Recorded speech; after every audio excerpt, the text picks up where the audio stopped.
of months. Hi, yeah, can I get one order of content?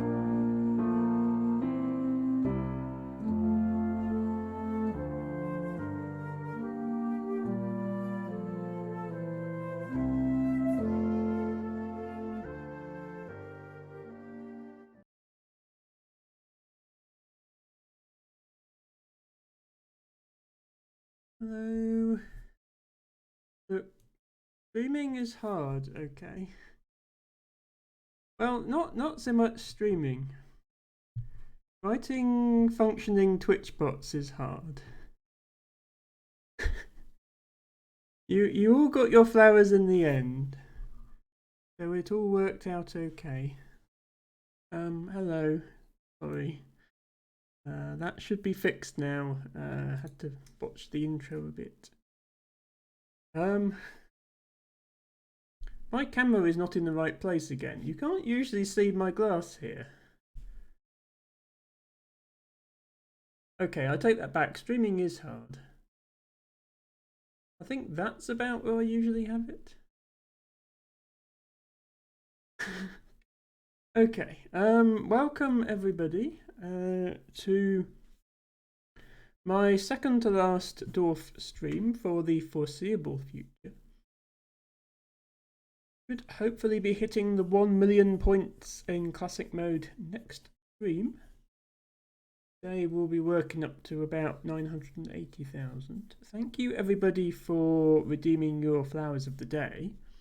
Hello to Elfie, to Altibago, to Harry, to Piper.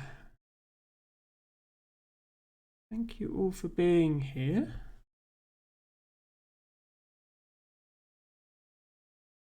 Altibago says camera is off, which it isn't. The entire stream is camera. It's not. I know it's not pointing in the right place. Mic a little quieter than usual. I've been trying to adjust it. It's. I have a bar that goes green and then yellow and then red, and I try to get it that it's just not quite into the yellow, and that's where I normally have it. So I think it's about right, but yeah, let me know if it's still wrong. Hello, Ophelia. Welcome in. Thank you for redeeming the bittersweet as your flower of the day. Ophelia says Rip Dorf. Well, Ophelia, that's not true because there will still be plenty of Dorf content over on your stream for the Dorf fans out there. And I won't be stopping Dorf forever. I will be coming back to it every now and then to try out the monthly modes. I might give hard mode another go at some point. It's just in the summer. I like to be out in the fresh air looking at the plants, and you know that will feed back into the streams as well. So I think it's good that I do that. Thank you for the lurk, Piper. Enjoy your evening. Ophelia says Emma's Dorf goes into hibernation and shall return. Yes, I probably won't go back to doing Dorf every week. I'll probably try to find other similarly chill, cozy games to play on Fridays, just so we get a bit of variety. But Dorf will be one that we come back to every now and then. Tibago says Emma is replacing Dorf with Fields. Well, not entirely. Much like Dorf Fields, farm fields are very botanically poor if they just contain one crop and they're all exactly the same colour. You don't want to waste time in that sort of field. You want to focus on the field margins where there might be arable weeds, and on the road verges and the edges of forests and stuff. So in Dorf terms, I think I would spend more of my time on the open field, the open plain areas and the forests than I would on the fields. So Fear not, Ophelia, I am not abandoning Dorf in favour of Fields. That would be bad. I do agree with that.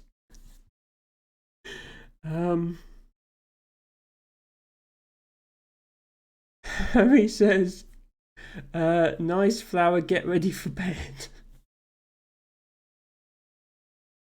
And Ophelia says, thank you for the reminder, just need to do a little thing and then we'll start preparing. Okay. I guess you will not be joining us for too long tonight, Ophelia, but that is fine. It is more important that you get a proper, good, healthy amount of sleep. So I definitely understand that. And I mean, I could go earlier. I couldn't go earlier on a Friday. I could maybe start my Sunday streams earlier. But then, you know, especially if people like Izzy are going to be streaming on Friday evenings, I wouldn't want to overlap with them and take all their viewers away. Hello, Ren. Thank you for redeeming your flower of the day. Ren says it's Friday. Well, it's definitely a cause for celebration because we get to do a stream and we get to play some Dorf. Speaking of which, shall we get started with the Dorfing? Let me get everything set up here. We need Dorf music.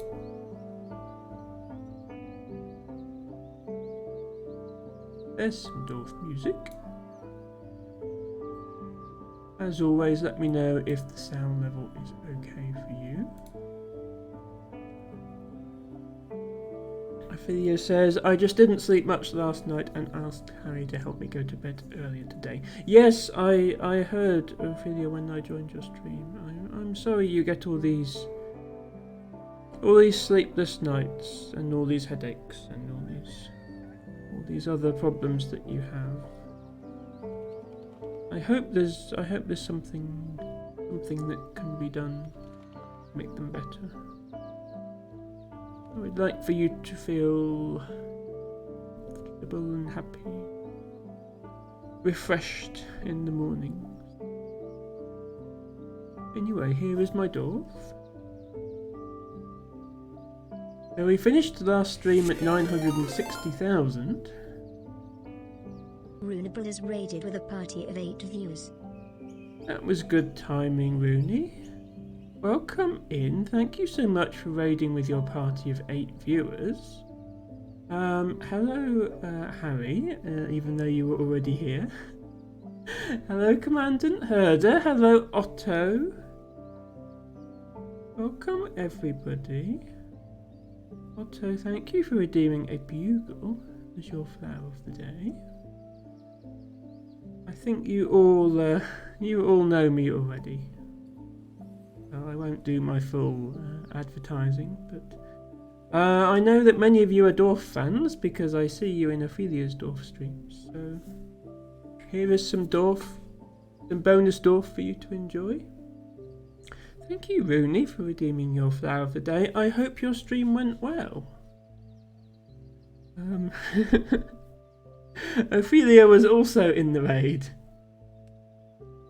Ophelia says, hi raiders, oh wait, I'm in this raid. It's a raid. Thank you, Ophelia, for playing both parts in the raid there. What is Rooney doing? So you were doing more Dragon Age, weren't you, Rooney? So for anybody who's not seen Rooney's streams before, he is playing through Dragon Age Inquisition. Using like dice rolls, so using a random number generator effectively to decide the dialogue choices and things like that, which definitely adds a new level of challenge to the game. And we all wish Rooney the best of luck on his dice rolls via this emote. Thank you once again for raiding, Rooney.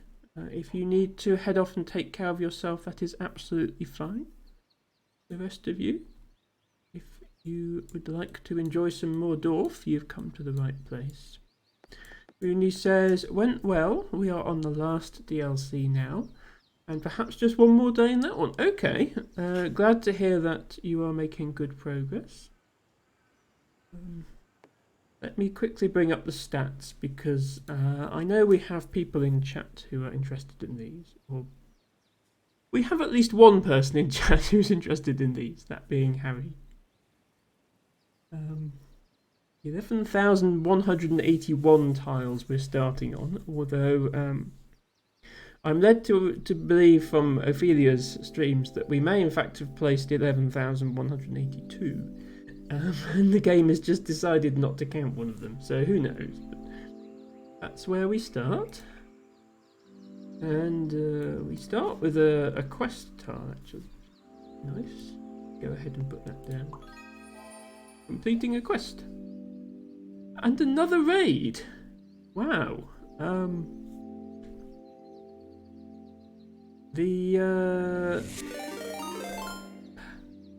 was going to say my alerts aren't working. But that alert worked. So I don't know what's up with that. Hello Izzy, thank you so much for raiding with your party of 14 viewers. Sorry I didn't catch too much of your stream. I did sort of lurk into your stream off of Ophelia's raid. And I caught bits of it, but I was having a shower and eating and generally getting ready for my stream. There's the short period between work ending and my stream starting where I need to cram in all those things. So, hope you had fun, Izzy. It is great to see you streaming again. For anybody who's not already following Izzy, which could be quite a few people because she's only just started streaming again. Definitely hit that follow button that will have just been floating across your screen there, because Izzy is lovely. Izzy is best penguin and is definitely deserving of follows, in my opinion. Welcome in Alex. Welcome in El Tibago, who is already here. Welcome Ophelia. So Ophelia has joined my stream herself and then also raided in on both of my raids, so is now here 3 times. Sadly, I don't think that counts as 3 views, but thank you anyway, Ophelia. Commandant Herder also raiding in for the 2nd time. We're basically all just one little community here, aren't we? All raiding into each other, but that's nice. It's nice when that works. So yes, welcome in Harry. I don't know if you were in the raid as well. Izzy says, it was great to stream, it had been too long. I agree, Izzy, it had been too long. And whilst nobody should ever feel pressured to stream if they don't want to, I should make that clear. It is very good to have you as one of our little streaming group. I know you've already been a dedicated viewer of ours, but more streamers is always nice. Especially since I'm going to be stopping my Friday streams soon. If you're going to be doing semi-consistent Friday streams, that would give Ophelia another possible raid target, which would be nice. Izzy says, we had an absolutely wonderful time in Apsu. I am glad to hear that. Yes, Danny Lion, thank you so much for the follow and welcome in. I don't think I've seen you here before. And I completely agree, Danny Lion. Izzy is best penguin. Absolutely very true, that statement. And I don't know, Danny Lion, based on your name, if you're a fan of botany, but if you stick around my streams, we do have a little botany segment later on. Ren says Othrelia. No, I'm the one who makes puns about Ophelia's name. You're stealing my show, Ren. It's the only trick I've got. LT Bago says, it was a beautiful game and it was fun listening to Izzy being amazed by it. 10 out of 10 would watch again. Well, assuming it's gone to a VOD, I will definitely watch back the whole VOD when I have a moment, because it was a shame to miss it. And I'll try and catch a little bit more of it next time you're on, Izzy.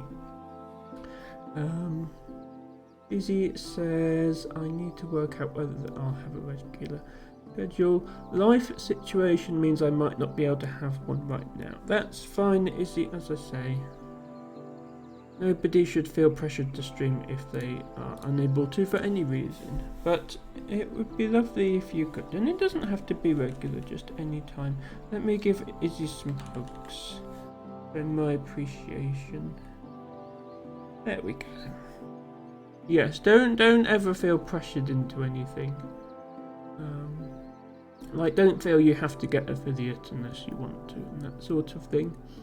Although I'm sure you meet the requirements.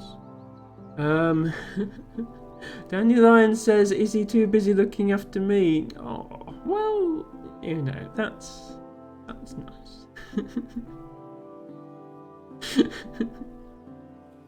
And I'm glad to hear you like botany, Dandelion.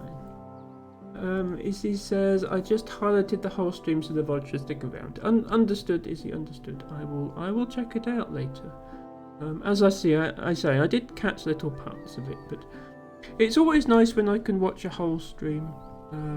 And that's not as often as I would like. I mean, Ophelia's streams as well. I am generally at work. Late night snail simulator streams accepted. I am generally at work when Ophelia is live in the week. So I don't get to watch the whole thing. Sometimes I do go back and look at the VODs just to catch a bit of extra Ophelia goodness. Speaking of which, let me do a shout out. Only fair. I'm sure most people here know Ophelia, but she didn't raid me today. She raided somebody who raided me, so we'll shout out everybody. Ophelia plays this game, Dorf Romantic, and is very good at it, and loves chatting to chat. And is definitely someone who should be on everybody's follow list. You don't have to watch every stream, but if you're in the mood for a cozy stream and Ophelia is on, it's usually a good choice.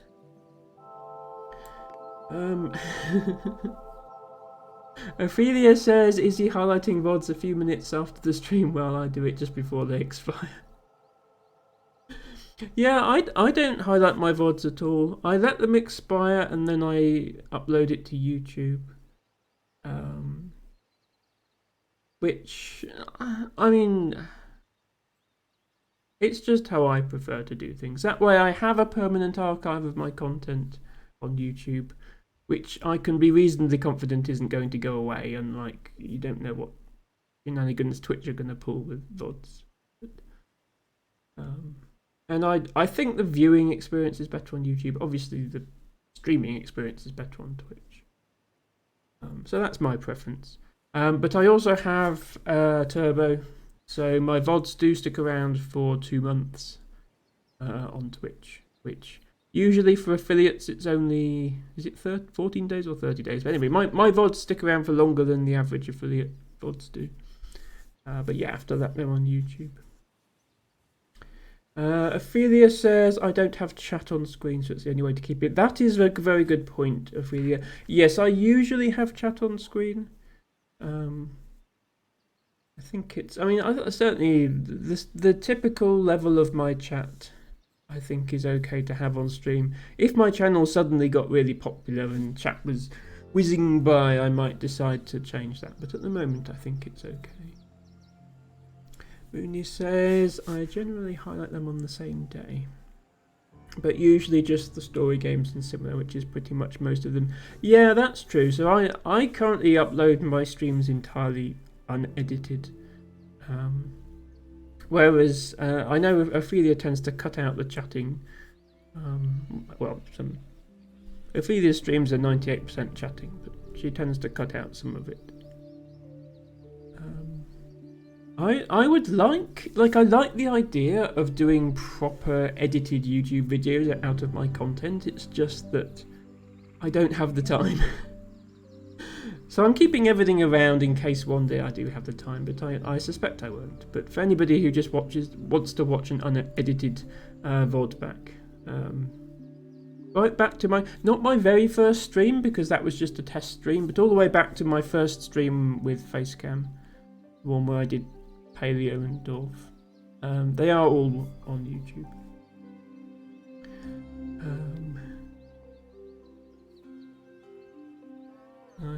Sorry, I missed some chat. Izzy says, right, I need to go do some post-stream stuff, so we'll leave a look. Thank you, Izzy. I expected that to be the case. Feel free to head off and do your post-stream things. Thank you for the raid. Thank you for dropping by. Thank you for being best penguin. And I hope you enjoy the rest of your weekend. Ophelia says, if I wasn't so much behind, I might also do it sooner. And I don't highlight Dorf streams. That's true. I think the Dorf streams are good to just chill out in. It's more interesting if you're there to participate in the conversation. Except for the September challenge, yes, that's very true. But we're 25 minutes into the stream and I've placed 2 tiles so far. So this is rapidly becoming an Ophelia stream. Which is a good thing, of course. Ophelia streams are best streams. But, you know, I have a target to meet. I need to score 20,000 points today and then 20,000 points next week in order to reach 1 million.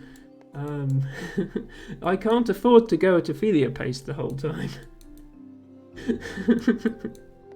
That would be no good at all.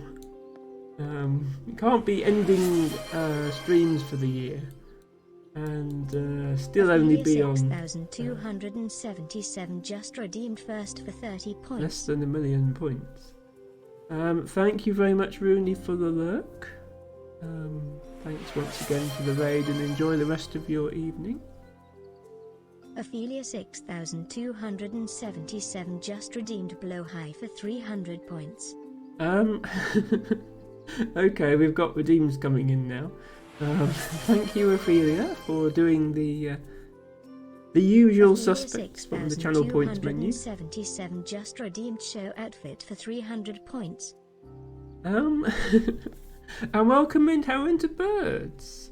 Hello, thank you for redeeming your flower of the day, which is a garlic mustard. Hope you're having a good week, Heron to Birds, and if not, hope the weekend is kinder to you. Thank you for dropping by a bit earlier than you're usually here. I don't know if you're still, presumably you're still working, because it's still mid-afternoon over in Canada. But thank you, Ophelia, for being first, or more accurately, thank you, Ophelia, for remembering that I have a first redeem. I still haven't hooked it up to actually do anything. It will give you a rare flower at some point, but I haven't managed to program that yet. And thank you for Blow High and Show outfit. I will do those now. Altibago says, I'm not 100% sure it's still a thing, but highlighting used to lower the quality of the VOD. Yes, that is... Yeah, I think that's not the case anymore, but then even if it was, that's the only way to keep the VOD around past the 7 or 14 or 60 day limit, so you kind of haven't got a choice. I think my exports to YouTube have kept the original quality, although I haven't actually checked.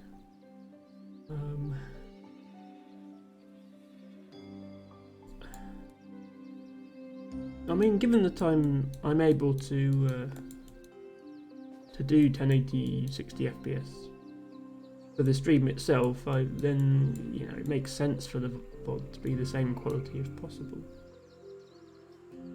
Oh, this is going to fail straight away, isn't it?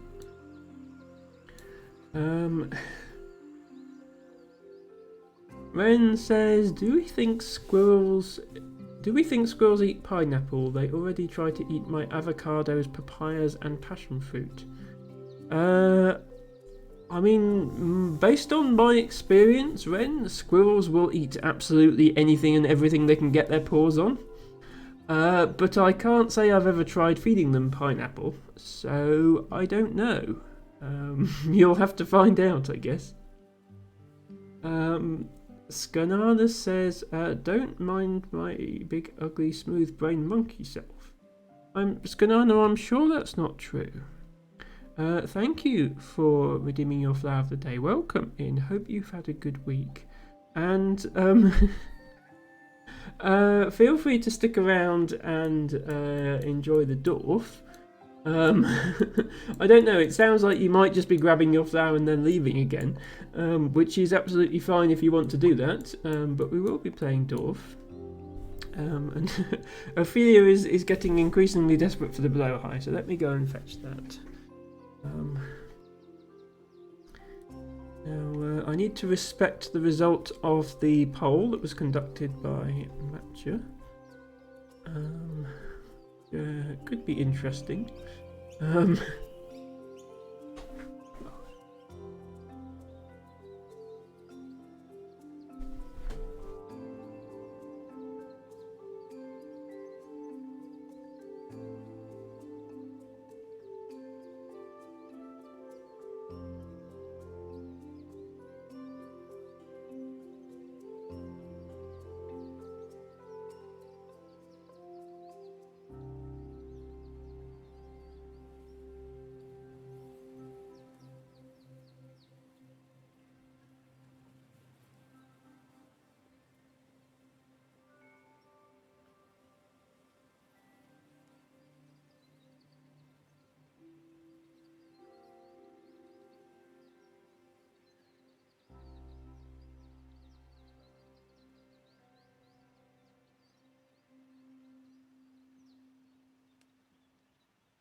I think blowhigh going spinny in a skirt might be the single most trans-femme thing ever to exist. But it was Match's idea. Don't look at me.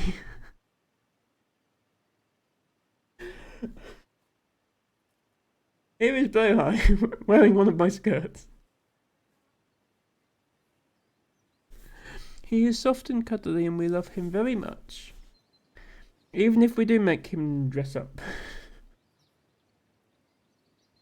I mean, I do use he/him pronouns for blowhigh, so I shouldn't really be forcing him to wear a skirt. That seems wrong.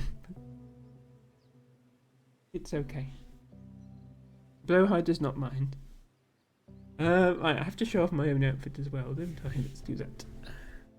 Just a plain blue dress today, nothing special.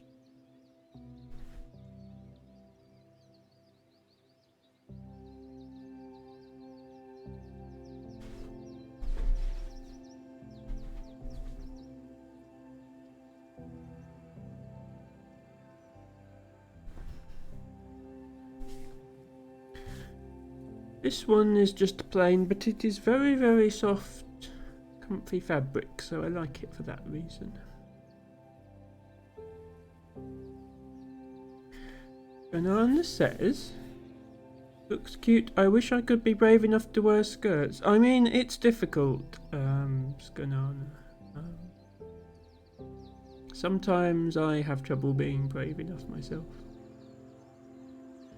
Right, just give me one moment. I'm going to be back in just a second.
Right, sorry about that. Chat have been entertaining themselves with emojis, haven't they? Right, sorry, yes, we were having a conversation about Skanana saying I wish I could be brave enough to wear skirts.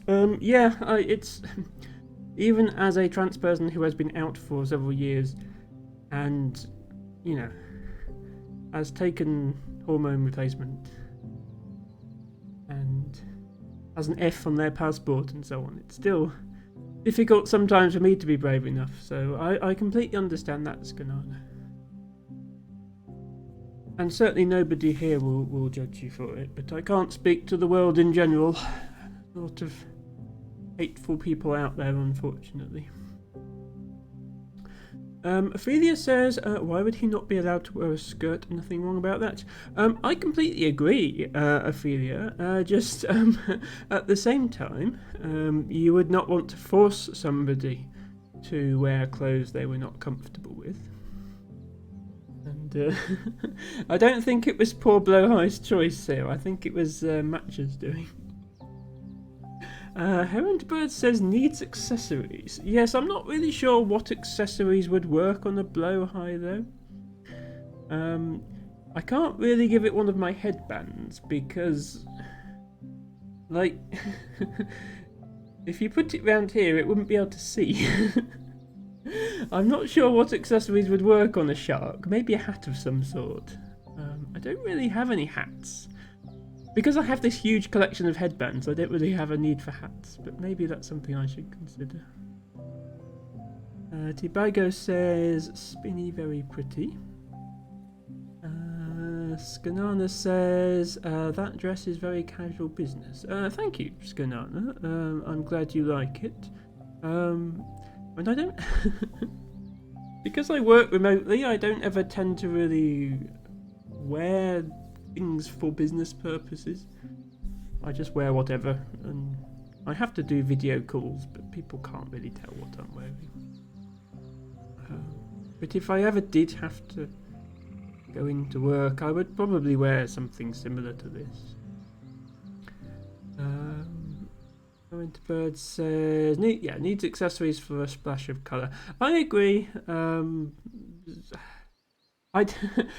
Birds puts a lot of effort into her outfits when she streams, much more than I do, which is perhaps not a good thing given that I have a show outfit redemption. But yeah, she has a lot of accessories.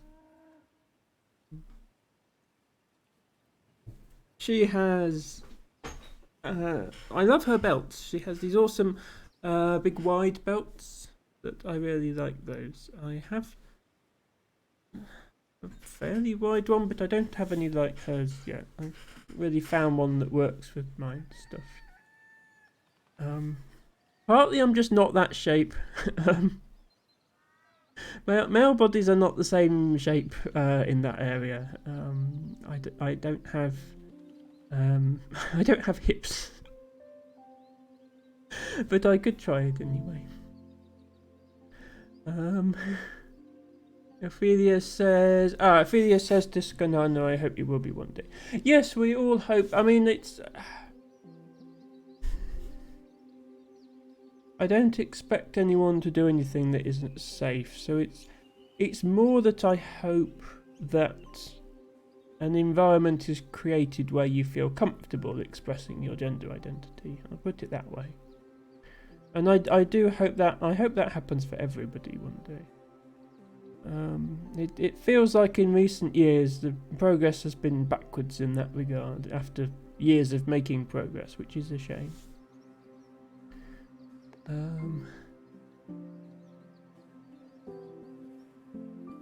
Okay, emote spam. Izzy says skirts are for everyone, as is Blowhigh. No, I completely agree, Izzy. It's just Blowhigh twirling in a skirt is literally like trans memeception. I'm sure somebody has done it before. Ophelia says, I think Blowhigh looks good in a skirt. Double spin next time. I'll come up with something. I'll have to experiment and see what looks best on a Blowhigh.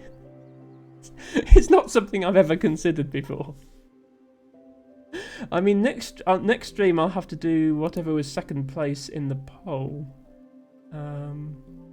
And in fact, to be honest, I should go back to the earlier polls as well, because Matcha usually puts 4 options, but I've only been doing the top 3.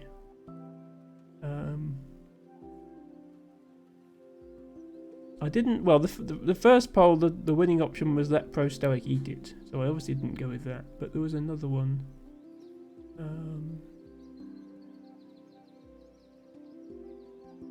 Yeah, walking backwards.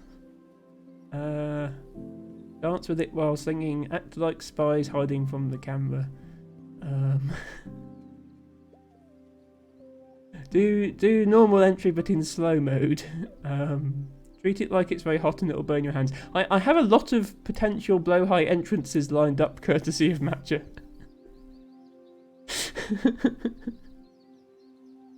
Heritage Bird says, I meant you all dark today. I am all dark today. But I'm also extremely comfy. And this is what I want to wear.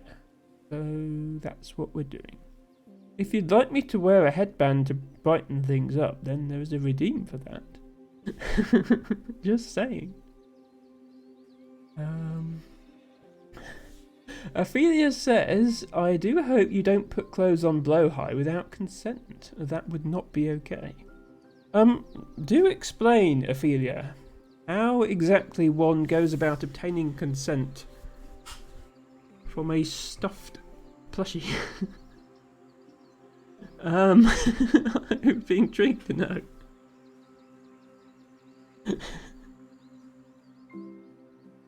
Izzy says, it's fine, Blowhigh sees through the power of love. Hello, Nespa. Welcome, Ian. Thank you for redeeming your flower of the day, and I'm so glad you were able to catch a little snippet of my stream. You have a southern marsh orchid. Those are just coming into flower now, actually, and they're really, really pretty. The little emote of me holding a flower, that's actually a southern marsh orchid. I mean, you can't really tell, it's just a purple blob, but it's based on a southern marsh orchid. So yes, welcome in, Nespa, and let me actually do a shout out, because it's a while since I shouted you out. And that is a travesty, honestly, because Nesp is amazing and deserves many, many shout outs. So, as her name might suggest, Nespa likes playing games for the original NES, on a real console with a real controller, no emulation. I believe she's working her way through all of the official releases for the NES, and is very good at some of them. I mean, I saw her pinball run, and that was some skill there. But she's also been playing Zelda and Mario and all the classics. She has a very cozy vibe to her streams. Lots of focus on self-care, which is something that's very important to me. And just generally a very, very nice person. Loves to read and engage with chat. Always engages with all her chat messages, even if she gets far behind with it. Which is something she has in common with myself and Ophelia. So if anybody watching likes me or Ophelia, you should definitely follow Nespa. She is amazing.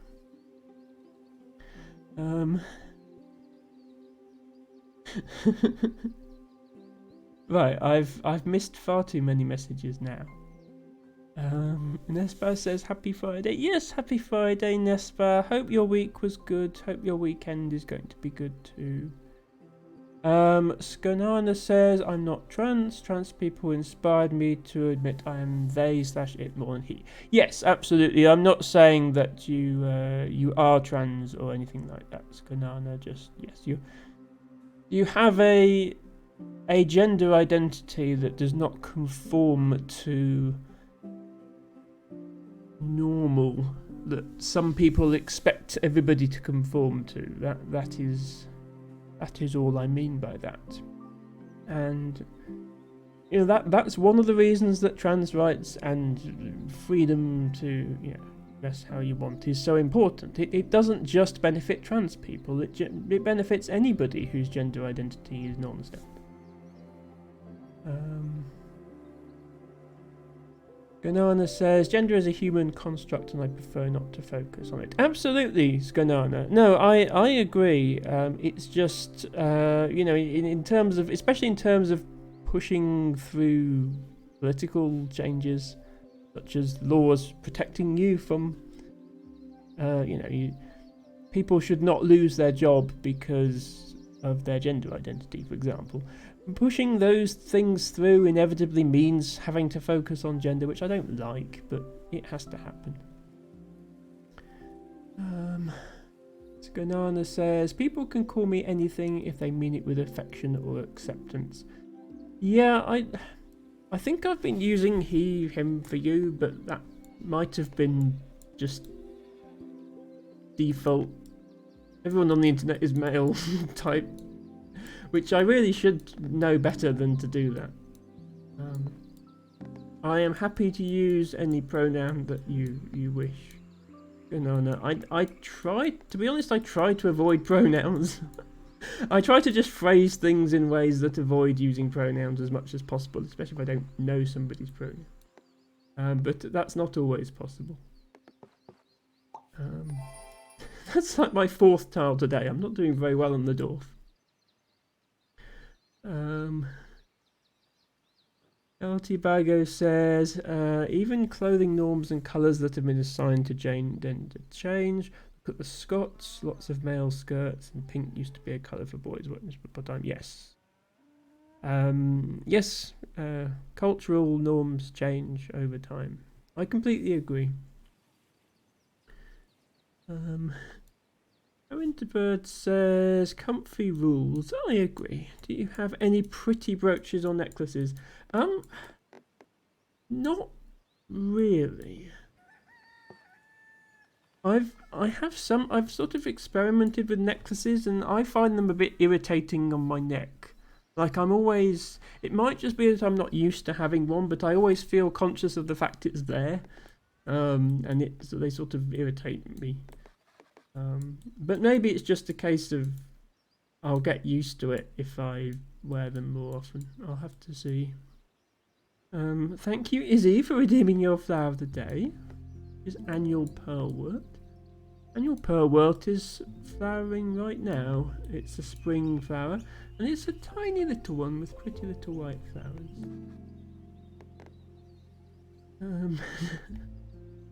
Nespa says hi.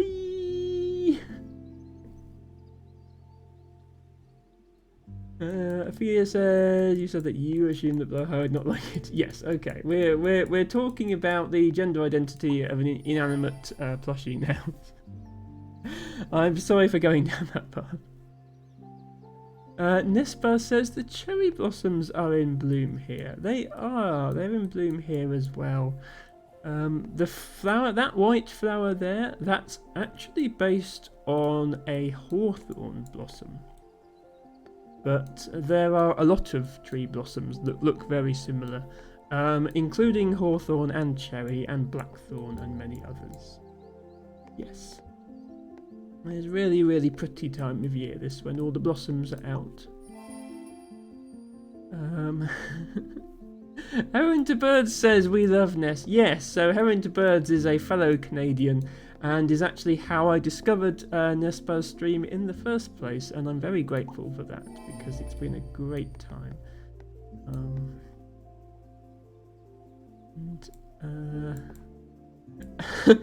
LT Bargo says, if you ever finish every NES game, Will you change your name to the SNESPA?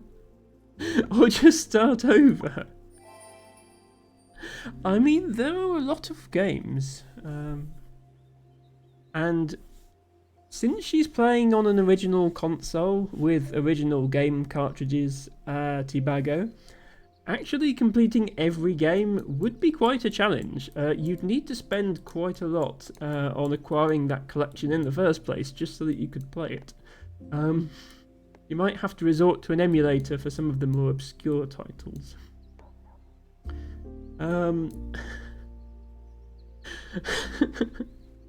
Hello Pro Stoic, welcome in. Thank you for joining us on this Friday night dorf and chill. Hope you're having a good week, Stoic. I'm only 2,500 off from being able to make Gertrude play Dorf Romantic. You'll never see it coming. Yeah, I suppose if anybody is disappointed that Dorf streams are ending next week, you could force me to play more Dorf. I feel like there are better uses of your channel points if you're going to request a game. Like, at least request one I haven't played yet. But if you really want to, then you can, I guess. Nespa says, so I'm exploring all the games in the Mario, Zelda and Donkey Kong franchises, no matter the console. And then when other franchises cross over or spin off, we explore those franchises too. We're very close to playing N64 games on Fridays.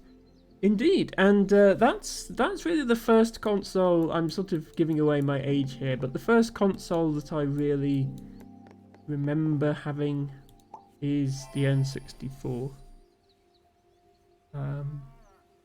I'm old enough to have had a SNES, but I didn't. My parents did not buy us consoles when we were young.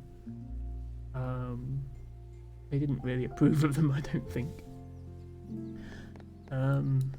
So yeah, the N64 was the first console I actually played any significant amount of, and not just on someone else's console.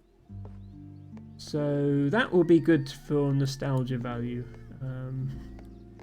I'm sure, Nez, you have many more viewers my sort of age who will be feeling the same way.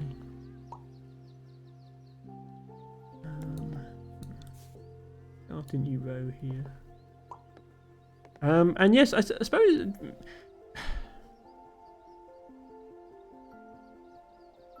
Does Pinball, Nez Pinball count as a Mario crossover?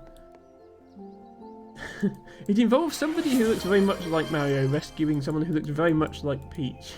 Pro Stoic has gifted a subscription to Heroin to Birds. Pro Stoic, thank you so much for gifting a subscription to Heroin to Birds.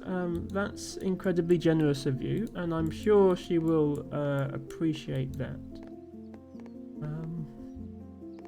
But yes, if you're a fan of any era of Nintendo gaming, then I do recommend checking out Nespa's streams. And to be honest, even if you're not a fan of Nintendo games, just go there anyway. It's cozy, you'll have fun. This tile is really awkward. It doesn't fit anywhere. I'm going to put it here. Start a new railway. I'm never going to put 633 tiles on it, but never mind. Pro Stoic says Hacking Small World. Pro Stoic, I believe, is a Nespa enjoyer as well. Although, having said that, Stoic, I think you discovered Nespa through me. So, there's a chain that goes Nespa, Heroin to Birds, Gertrude, Pro Stoic. We are all links in the chain. So we both have Heroin to Birds to thank for bringing Nespa to our attention. That's actually true, Nespa. I haven't seen Stoic in your channel much recently. I didn't want to say anything, but it has been a while. Good that you two have reunited in my chat.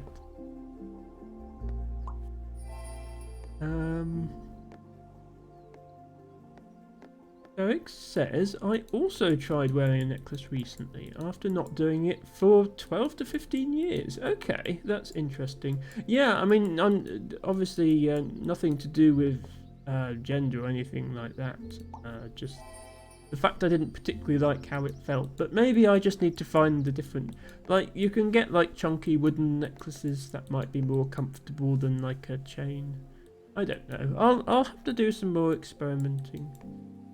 I think I've more or less found an appearance that I'm comfortable with, and something that's practical for me to use when I do botany, stuff like that. I've got all that sorted. I've got headbands to conceal my hairline and still look vaguely feminine and all that. So I think I'm doing okay. I'm in a much better spot than I was like 3 or 4 years ago, where I really had no idea what I should be doing.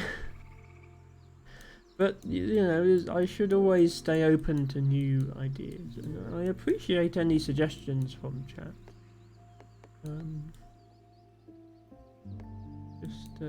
Obviously understand that I have final say in these things. That's all.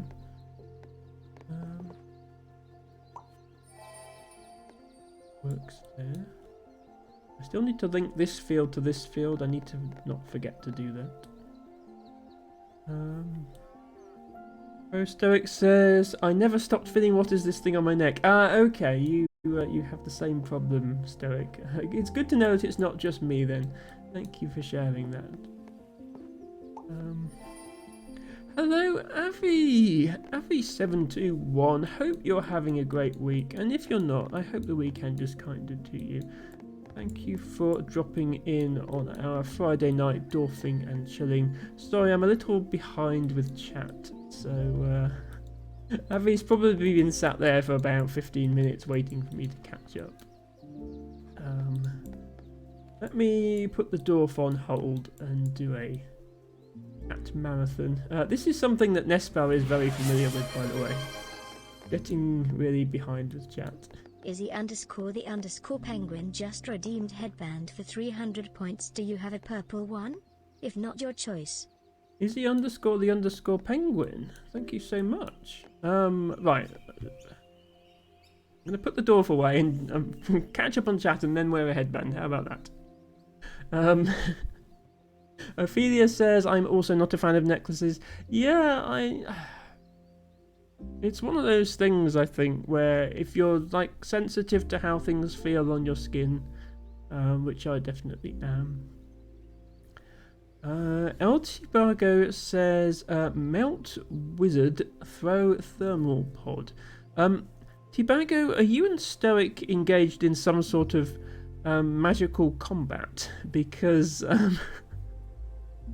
you were doing something in my memes channel the other day on my Discord. I couldn't quite figure out what it was. Hello, Liari, my favourite penguin. Thank you so much for redeeming Flower of the Day. You have a smooth hawksbeak. Not to be confused with a rough hawksbeak.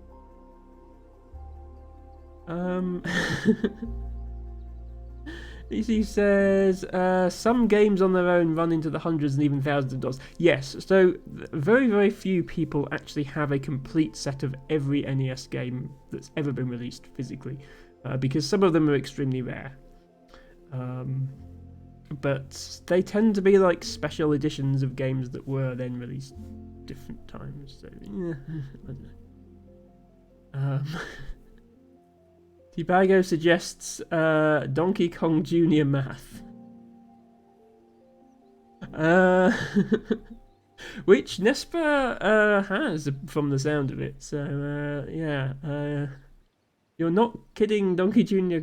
Donkey Jr. Kong?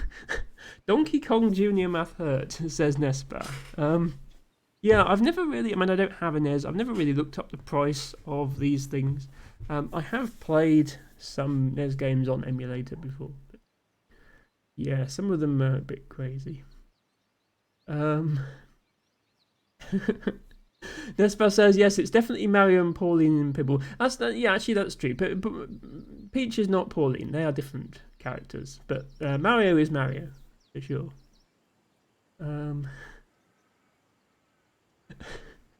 Tibago says unmelt wizard. Is that a thing you can do, Tibago? I'm not quite sure what your rules of engagement are here, but I don't know. It kind of sounds to me like once a wizard is melted, then they're just a puddle on the floor. Can you really reverse the situation at that point? Heron to Bird says, "You're beautiful, adorned or not, Emma." I don't know about that. I know I'm bad at accepting compliments on this channel, but yeah, I'm objectively not not that feminine. And adornment doesn't really change that situation. But thank you, Going to Birds. Hello, X-Ray! Hello, sorry I'm a little behind with chat. If you've been patiently waiting 15 minutes, I do apologise. So good to have you here. X-Ray is another streamer who I should shout out. Sorry, I'm doing a lot of shout outs today, but I think this is the first time I've shouted out X-Ray, so I'm definitely going to make sure I get that in. X-Ray is another amazing person that I discovered via Pro Stoic and his community. Another amazing streamer, great personality, lots of fun to be around. Definitely more I think towards Stoic sort of high energy streaming content rather than my stuff. But yeah, definitely. If you like Stoic, then if you like Stoic, you probably already know X-Ray. But if not, do check out her streams; they're a ton of fun. Right, we've finally reached the headband redeem. So, Izzy says, do you have a purple one? If not, your choice. I believe I have one that has some purple on it. Let me go and fetch them.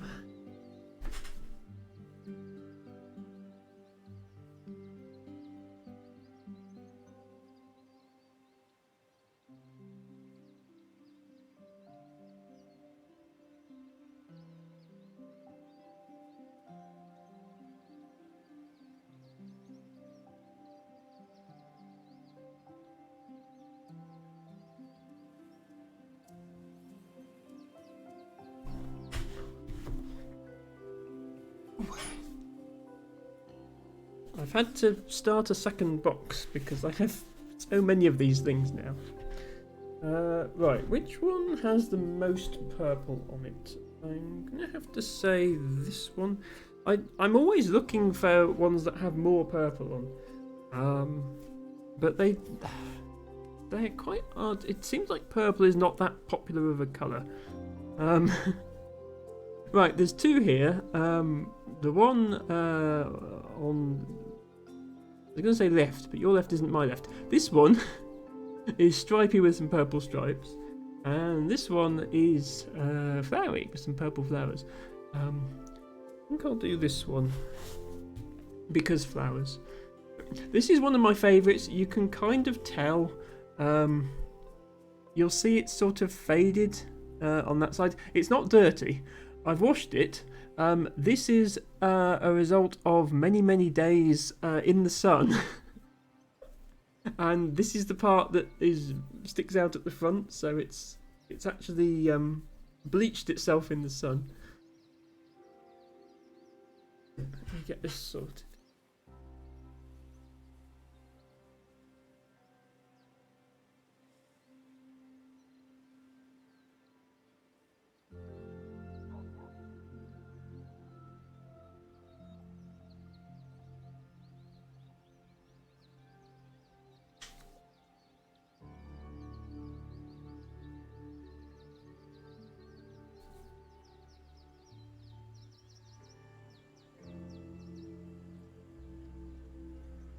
Misbehaving here.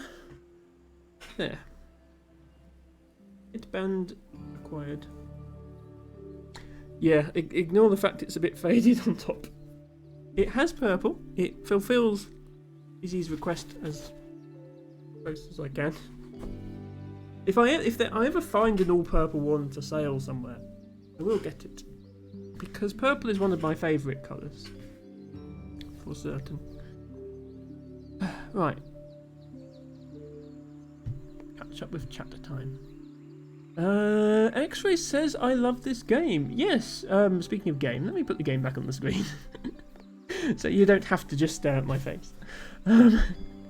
This is a very relaxing game. It's been my game of choice for Friday streams for a long time, X-Ray.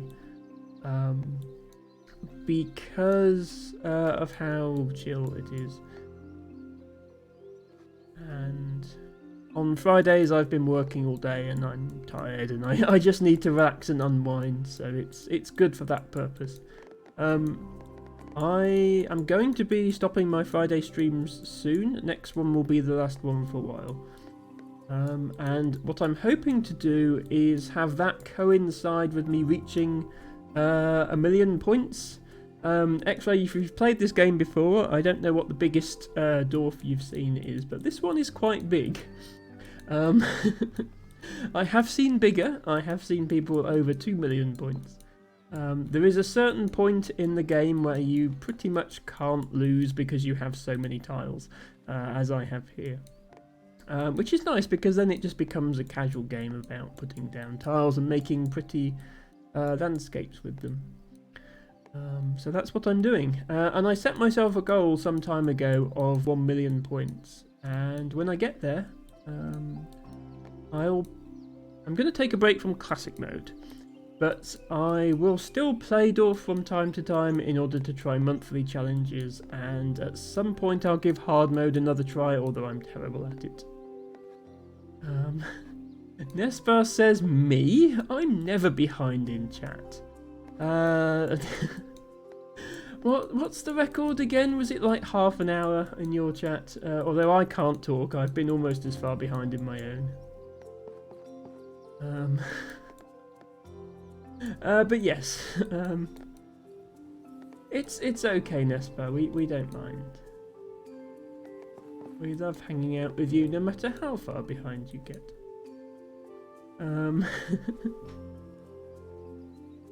Bro Stoic says, he keeps trying to kill me. You were doing something in my memes channel. You were doing something in my memes channel. What was it that you said? Stoic says, an unidentifiable object blocks your path. A little error string pops out and looks ready for battle. What do you do? And Tibago says, melt wizard. Which Stoic was very upset by. I mean, he wasn't even attacking you, Stoic. He was attacking an error string that popped out of an unidentifiable object. So, yes. Consider your wizard well and truly melted, Stoic, I guess. Nespa says, lurking for Nest Dog Walk. Have the best time. Thank you, Nespa, and apologies, you've probably already gone. I've probably missed you, but enjoy the walk. Yourself and Nest Dog. Right, I've been round the door for at least twice now, and I haven't found a spot for this tile. So it's just going to have to go like there or something.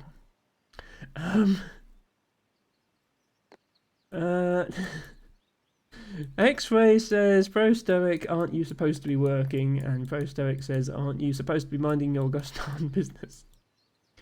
Now, I will not have any bickering in my chat. Thank you very much. I know what you two are like. It's okay, it's all friendly, I'm sure.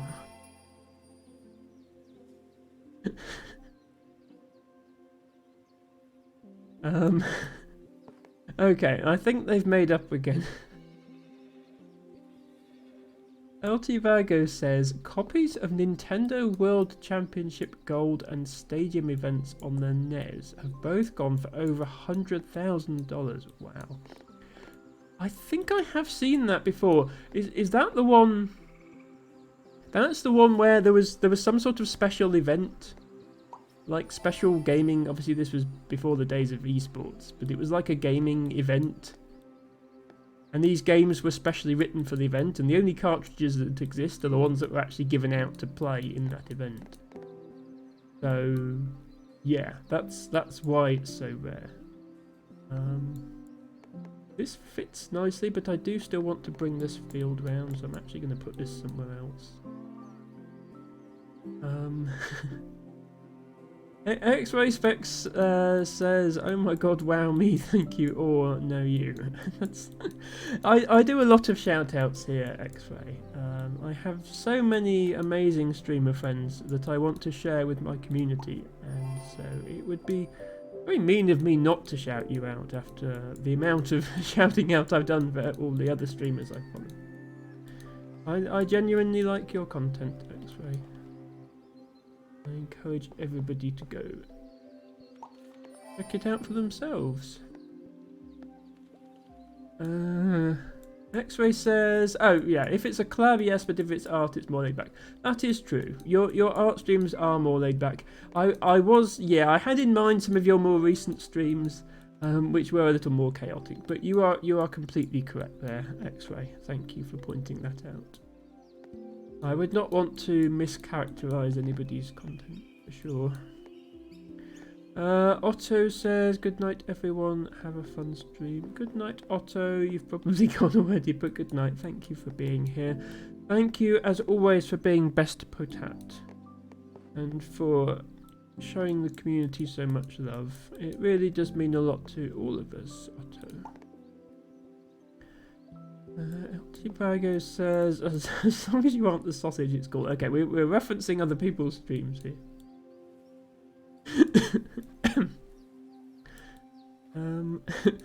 Thank you, Birds and Izzy, for your kind words. I'm glad you like it. X-Ray, on the other hand, likes the shark. Yes, so this is Blowhigh. He is soft and cuddly, and we love him. He is a blue shark plushie available from IKEA.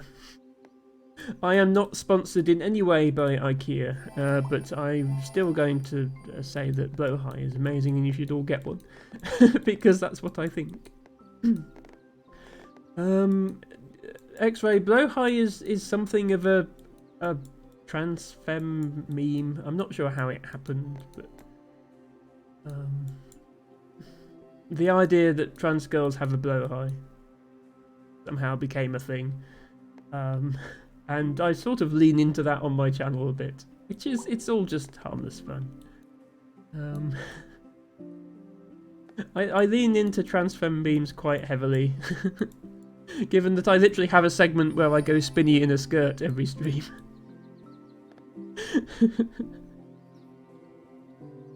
Action Botany Emma, yeah. So Action, it's sort of a trade-off. Emma trying to be as feminine as she possibly can be whilst still being able to do botany. So when I'm out doing field work, I do wear a skirt, but it's like a knee-length denim skirt, and I have my hair tied back and a headband and so on. So I try to be practical whilst also still being as feminine as I can. Botany involves a lot of climbing through hedges and climbing over locked gates and stuff. There's a lot of... This is something that's more unique to the UK, I think. There's a lot of public footpaths in the UK that are... They're places that you legally can be, but they're often not very well maintained. Because of my botany activities, I find myself trying to use footpaths that nobody really uses because they don't go anywhere. But there are interesting plants there that I need to see. So yeah, lots of being dragged through hedges backwards and yeah, climbing over gates. Climbing over gates is always a challenge in a skirt, but I think I manage it. Hello, Captain Mangles. Welcome in. Good to see you here. Hope you're having a great week. we are doing a little bit of Dorf Romantic. And, well, actually, what we're mostly doing is talking in chat. But we are also occasionally placing tiles in Dorf at the same time. Yes, Blowhigh is here. X-Ray says, I love staring at your face, though. X-Ray, in a weird way, that's somehow one of the sweetest things anyone said to me, despite it sounding very silly. Thank you for that. Also, that shows just how far behind I am with the chat. Hello, Avi. Wanted to drop by and say hi because I generally miss your stream since it's quite late here. Hope you have a nice evening. Thank you so much for dropping by, Avi. And I've probably already missed you. You're probably gone. But I really appreciate you being here. And I don't know, maybe you'll watch a VOD back and see me say this, but really, really appreciate you being here. Okay, let me catch up properly. Dorf is going on pause. Here, X-Ray, you can stare at my face for a bit. There we go. Emma a little behind, appreciate you. Yes, Emma has a little behind. Wait, what were we saying?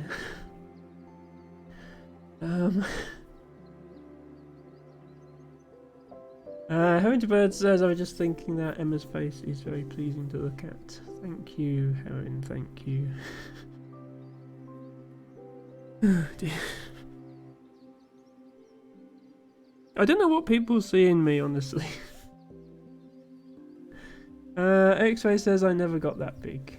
Captain Mangles says I never played this game. This is Dorf Romantic. Well, I say this, it's not here anymore. Dorf Romantic.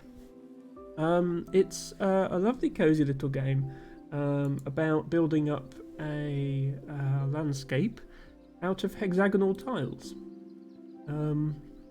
I will drop a Steam link, except I usually update. I have a button on my Stream Deck and a bot command that gives you a Steam link to the game I'm playing. Except it doesn't, because I forgot to update it, so it's still on Snail Simulator, which is very much not what I'm playing. Although I'm going so slowly, it might as well be Snail Simulator. Let me just quickly put the correct link in here.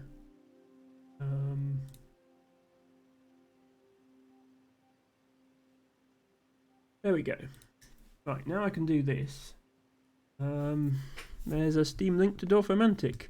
It's actually on sale at the moment. It's 30% off. So now would be a good time to get it if it's something that interests you. And yeah, there is more challenge to the game when you start out than I'm making it look like, because this is very late in the game. My Dorf is very big and it's pretty much impossible for me to lose at this point. I'm just trying to get to 1,000,000 points and I'll probably stop when I get there. But yeah, in the early stages of the game, it's definitely quite an interesting strategy game about how to arrange the tiles so that you maximise the number of perfect placements and so on. So yeah, I would normally have a little more Dorf gameplay going on than this, but I hope you like it. X-Ray says, okay. Everybody is talking about my face now. Love your little nose and lashes on fleek. Yeah, I mean, I don't actually do anything to my eyelashes. I don't wear mascara or anything like that. They're just quite long. I think just men tend to have just more longer hair on their face in general, but you don't tend to notice their eyelashes. So I think it's just a male facial hair thing. That's the result. I mean, I do trim my eyebrows because I would have huge bushy eyebrows if I didn't, and that definitely would not look feminine. So I do put an effort in on those, but not on my lashes. Also, my nose isn't little. It might be the camera angle with me facing the camera, but it's actually quite big. And it's broken, unfortunately. There's like well, it's not broken now, but there's a lump in the middle where it healed, which you can't see on stream with this lighting and makeup and so on. But yeah, I wouldn't describe my nose as little, certainly. Hello, Battle of Britain. Thank you for redeeming a red clover as your flower of the day. Good to see you here. X-Ray says, do you prefer Gertrude or Emma? So I don't mind, honestly. Either is fine. I don't expect streamers to remember that I'm called Emma. If they just want to go off of screen name, then that's absolutely fine. But Emma is also fine as well. And if again, sort of, if streamers do remember I called Emma, then that's obviously very nice as well. So yeah, either is fine. I do like the name Emma. I did pick it out myself after all. I put a lot of thought into it, and it's still a source of happiness for me, if you like. It's sort of one of those sort of uniquely trans things, is just being happy being called your own name, if you like. It doesn't make a lot of sense to the average person, not just because not gender dysphoria, but because generally people don't choose their own name, so it's a bit hard to sort of convey how it feels to be called Emma. But yes, I like the name a lot.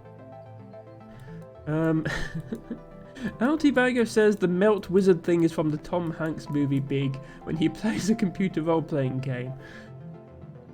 I did know that, Tibago, and I'd forgotten. I do apologise. I have seen that movie, but it was a long, long time ago. So apologies for not getting that reference. Both Derek and I have a bickering relationship in the workplace. We gathered that, X-Ray, yes. Blessed by Gertrude, I'm a happy ugly cry now. You go and have your happy ugly cry, X-Ray. We get some cries in chat. X-Ray says, I'm a chameleon and can go either way, but I want to have a good mix because I have friends that like more calm stuff. Yes, well, that's good. If you didn't like calm stuff, I suspect you wouldn't be here. So that's very good to hear. I can remember my friend telling me about it. I love it. Oh, the blowhigh thing. Yes, yes. One of my dearest IRL friends is trans, and she lives in an area that she can't really dress feminine. Oh, I'm sorry to hear that, X-Ray. Yes, sadly there are still many, many such areas. When she's with me, I let her raid my closet and we do our makeup, and it's amazing. I love her so much. Oh, that's really, really sweet, X-Ray. I'm glad to hear that you're so supportive like that. That's really, really, really important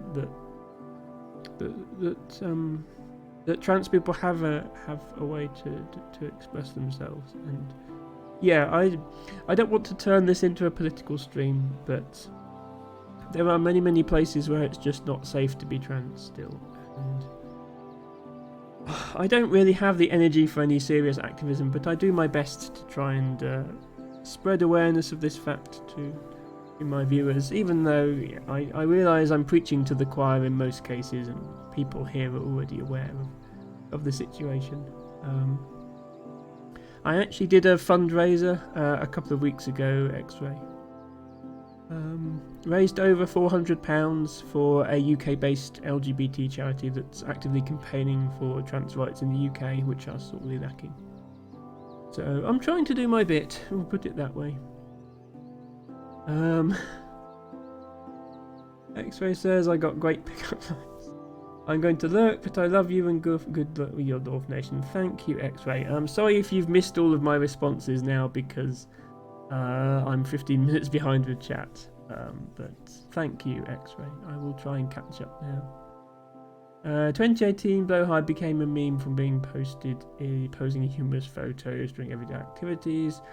This was picked up by the trans community. Yeah, I think it's partly just Blowhigh being trans colours, and also that plushies are amazing, and they're cuddly.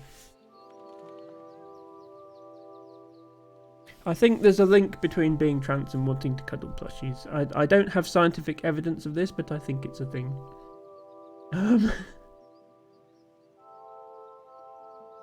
Easy says, I see a wonderful human with a big herd. I'm glad that was supposed to be heart, Izzy, and not head. Because when I first saw that, I thought, Izzy is calling me big-headed, which is interesting. Izzy says, after 30 plus years of being called something else, being called something you picked yourself is such a fantastic feeling. Yes, Izzy understands. Izzy gets it. Izzy knows what it's like. Thank you, Izzy. Ren says, dead naming is unfortunately low-hanging fruit for biggers in the US. Dead naming is common everywhere, even from people who you wouldn't think are bigoted. Misgendering as well. And people, I think, intentionally, willfully, maliciously misunderstand misgendering. Misgendering is not about, oh, I don't automatically know what pronouns to call you the first time I see you.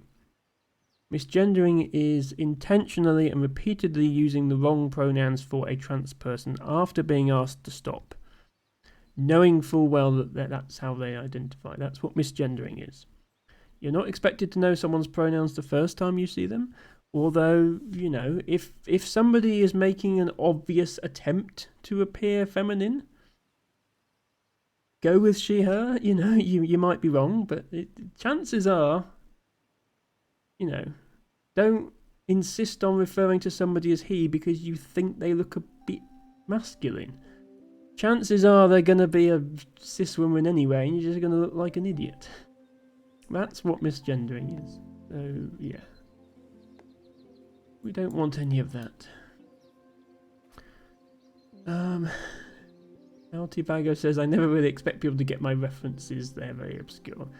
I mean, we're roughly the same age, Tibago. We grew up with a lot of the same culture. I should get most of your references, to be honest. X-Ray is still listening, but I'm lurking. Okay, that's good. Thank you, X-Ray. Feel free to go back to your lurk. I just wanted to be sure you'd heard my message, because I really appreciate everything you've said, and I also really, really appreciate everything you've done for your trans friend. It means a lot knowing there are such kind-hearted people in the world. Anyway, we've caught up with chat. We can go back to our dorf. I'm supposed to be scoring 20,000 points today, and so far I've done 3,000, and we're an hour and a half into the stream. It's not looking good. We're still not quite as slow as Ophelia. But we're getting there. This is definitely looking more like Ophelia pace than Gertrude pace.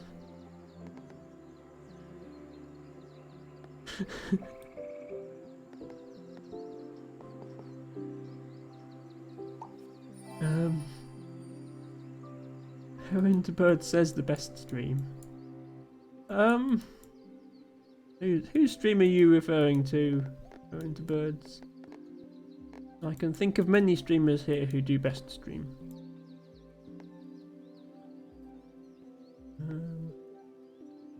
This one? Don't be silly. There are much better streams than this one out there. Streamers who actually manage to keep pace with their chat, if you can believe such a thing. Right, if I put this here, then this is just 3 fields, so that is actually relatively easy to fill, so I'm going to do that.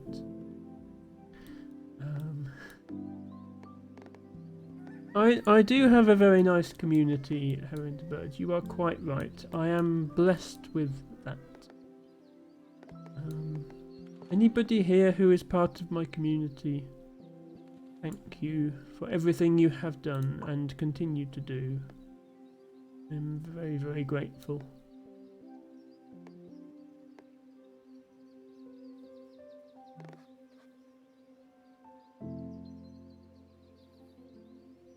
We we don't get to hang out as often as I would like. I would like for it to be every day, but we manage 3 days a week consistently, which is good.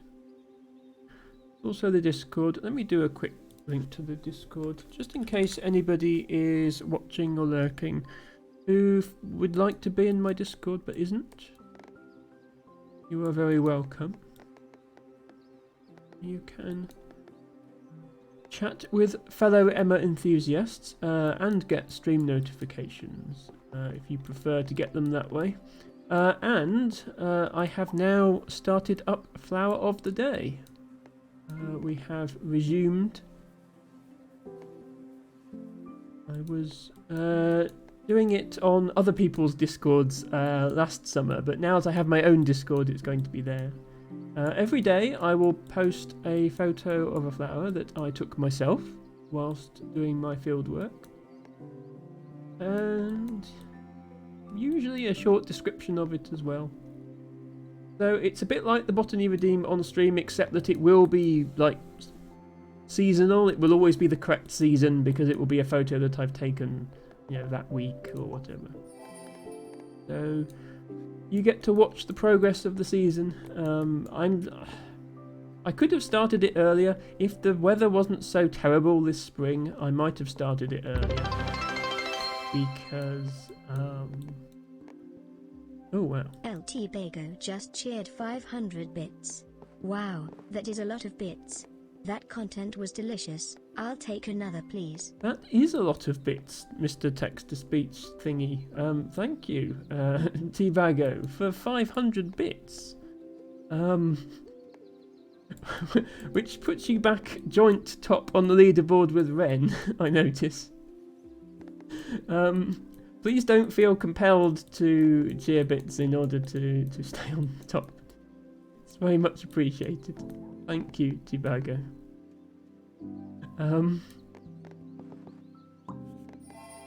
Yes, we have missed a few of the very earliest plants of the year, such as snowdrops.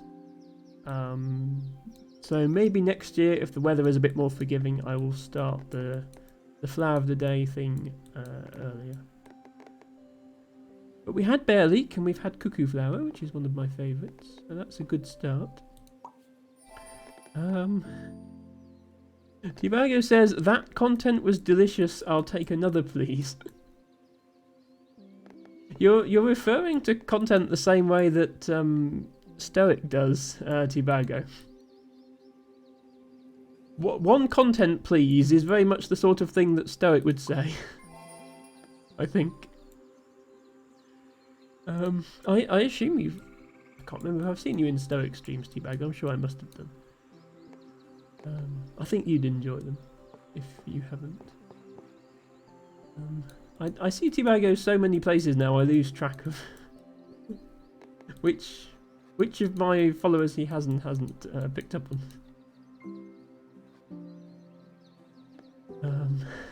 Thank you so much for that.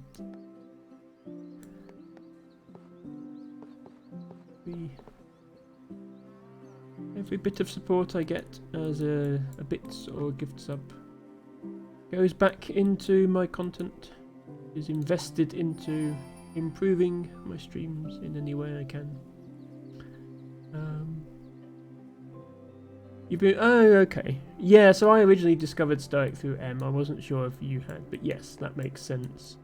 You've been following Stoic for a long time, then yeah, that makes sense. Yeah, the reason that my camera was off, by the way, is I have a proper mount for it now. It's like attached to my desk and then on a telescopic pole. Rather than being duct taped to the back of my monitor. So that gives me much more control over how I position it. Having said that, I thought I'd positioned it where it was before. I had the camera feed up and everything to test it, and I'm sure it was in the same place, so I must have knocked it by mistake or something.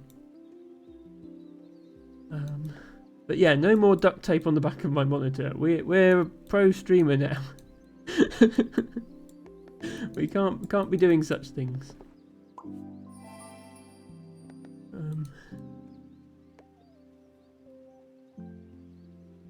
No, it just means I'm free to move it around if I want to, which I am thinking of doing. As well as changing my monitor setup if I want to, which I'm also thinking of doing, because right now I have 2 monitors. I have considered maybe having a third and or maybe rotating one of the second ones into portrait mode. Looking at chat and Discord and stuff. Which you can't do if the camera's taped to it, because then the camera is going to be sideways. Be a slight problem.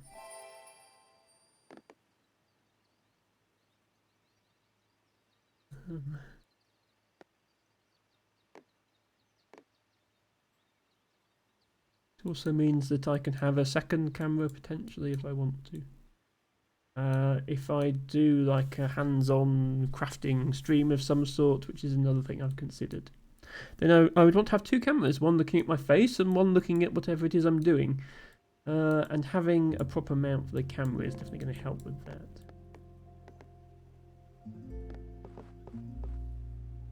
This is a water piece. I should really be placing it in the water section.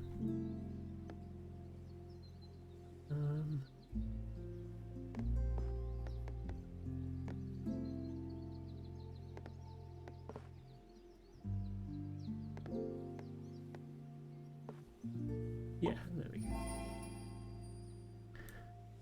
Usually somewhere... duct tape, not duct tape, debug.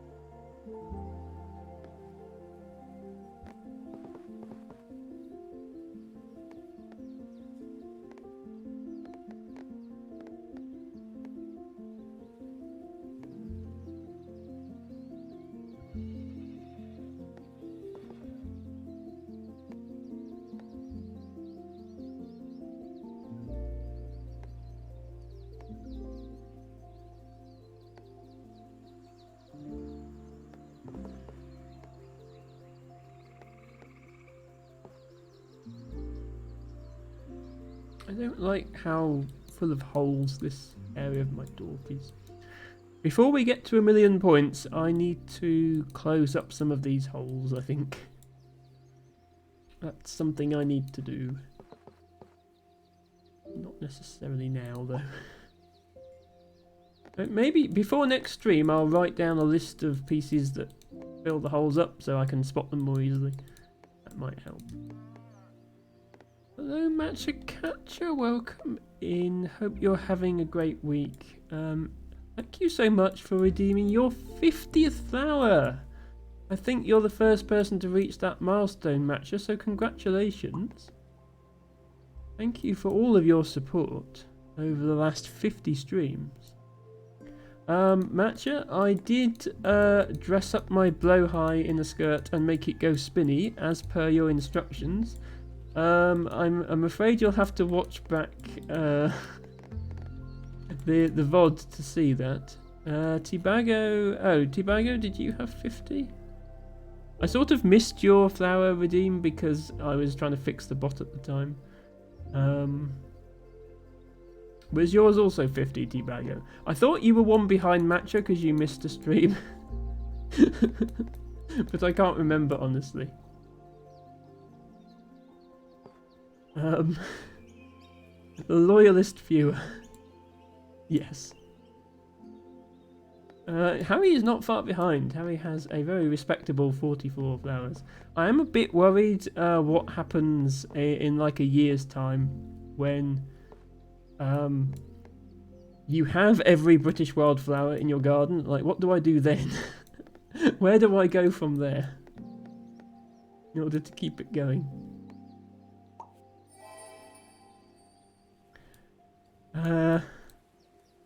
Oh, the infamous double flower event that Matcha missed. I forgot about that. Sorry. Congratulations, El Tibago and Matcha, for jointly being on your 50th flower. Sorry, Tibago. I was trying to fix the bot when you got yours, so I didn't notice. I do apologise. You are, of course, also very much appreciated.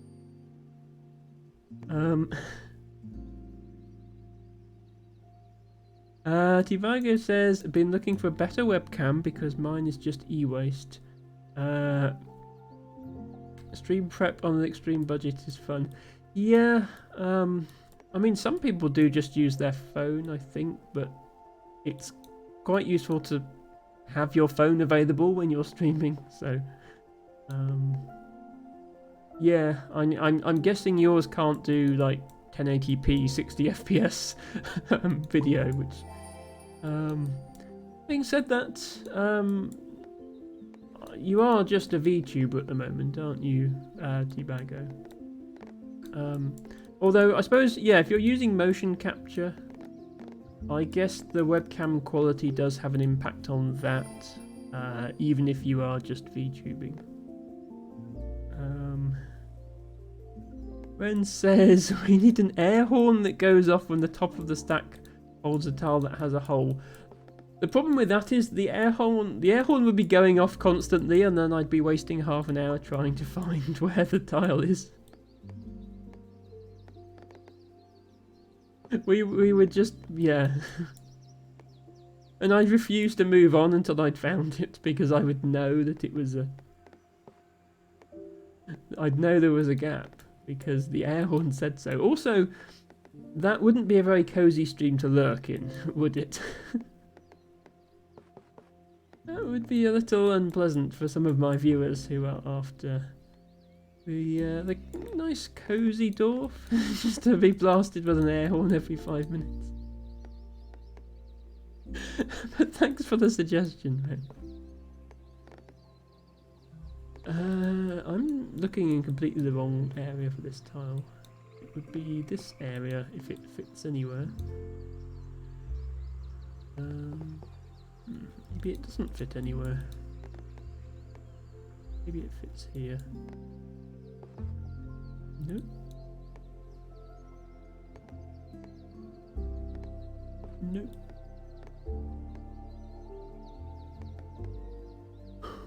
Nope. Go there. It's fine.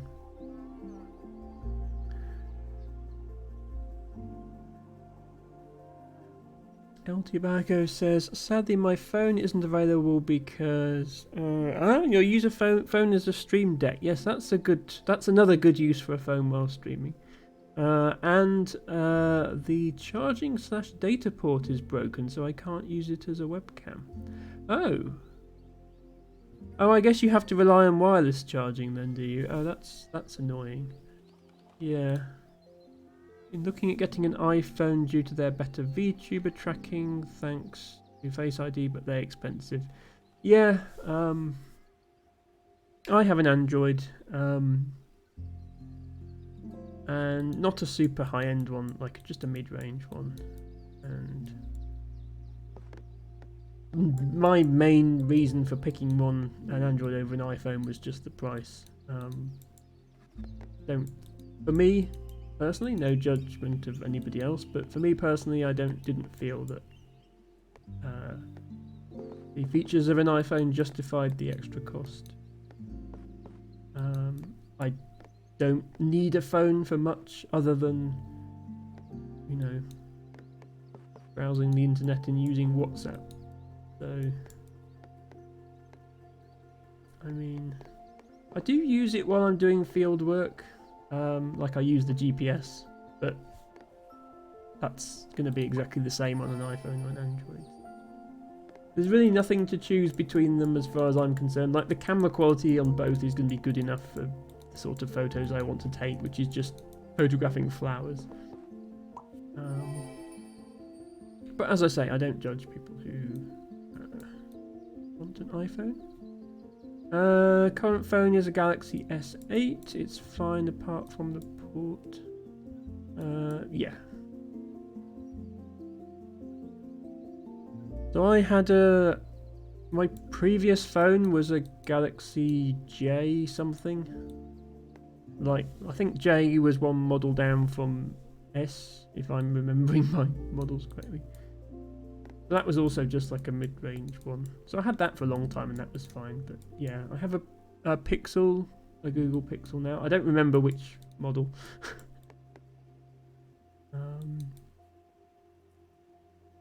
But one of the small ones. I don't like how big phones have become, to be honest.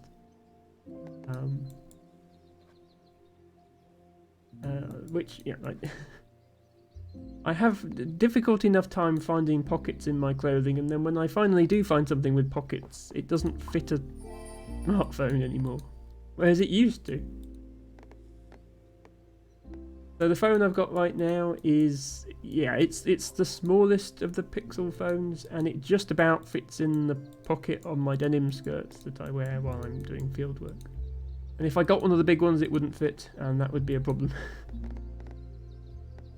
Cameras on the Pixels are great. Yeah, I don't use the capabilities of the camera. All I take is close-up shots of plants. I don't even really take photos of myself. I'm less averse to photographing myself than I used to be, but I still don't take selfies very often or anything like that.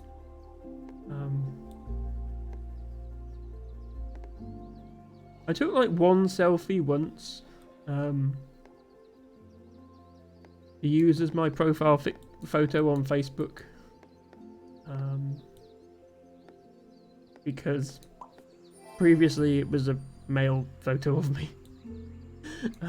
Which was obviously no good. That's how I came out to the majority of people in the real world. I just changed my photo and name on Facebook and then refused to elaborate further. People figured it out.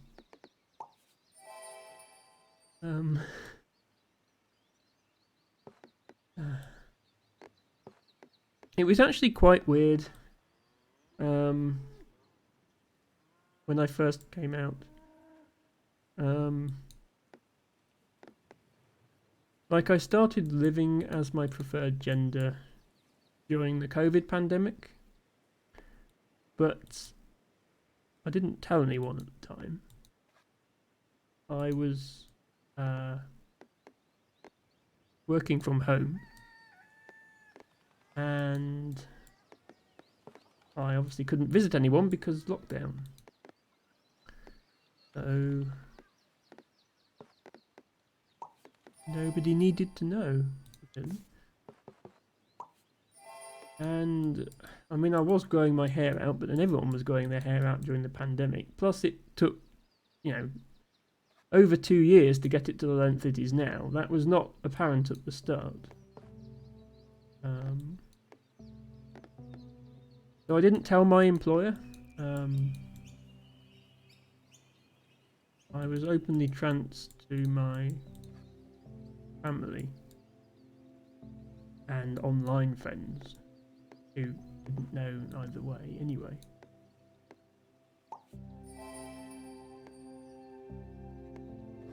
But I didn't tell my employer until I changed my name, which wasn't until several months later.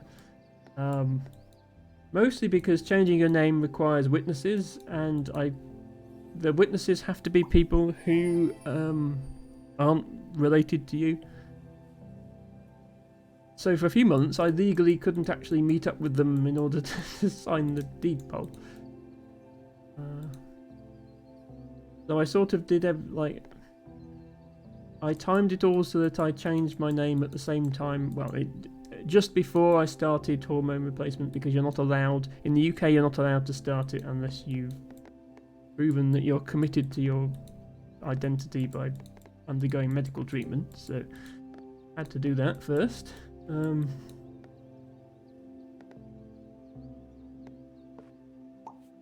Changed my name, start hormone replacement. Then I told my employer. But it turns out my HR department already knew because they stalk their employees on Facebook. So that was a fun way to find that out.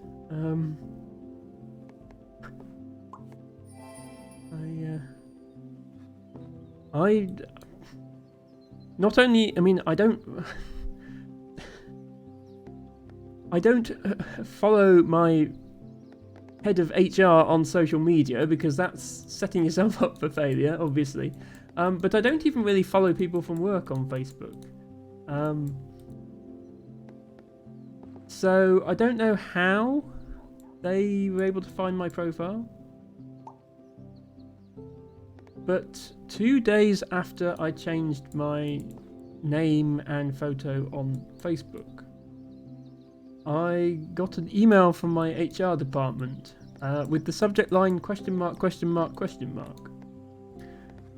which is not the sort of thing you want to hear from HR, especially since this was right when we were going through a round of layoffs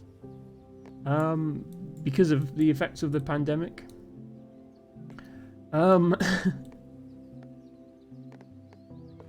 But then, yeah, the email was just, do you identify as a woman now? And I'm like, well, not officially for employment purposes, no. I will notify you when I do. I have not yet changed my legal name. So obviously, once I changed my legal name, I had to notify my employer.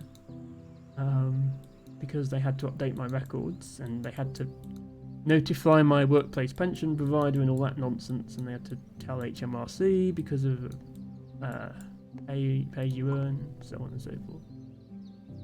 That all came later, but this was just off of the back of Facebook stalking.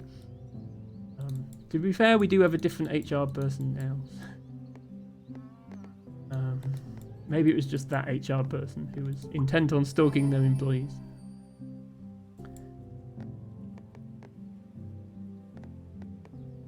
So yeah, but then they didn't tell the rest of... I don't think they told... they certainly didn't tell the rest of my team where I work. And I don't think they told my manager either. So I explained that to them all later on. By which point, you know, my hair was already quite long. It was a bit more believable by that point.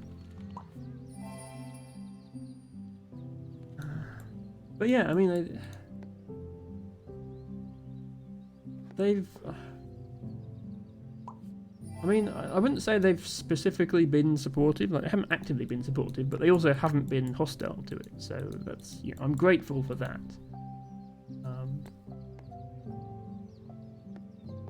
It's good that since basically the sort of emergency remote working that was put in place during the pandemic, we eventually decided was going to be full permanent remote working for everyone. Which worked out very well for me because I was a bit worried about returning to work as a trans person, and I haven't had to do that.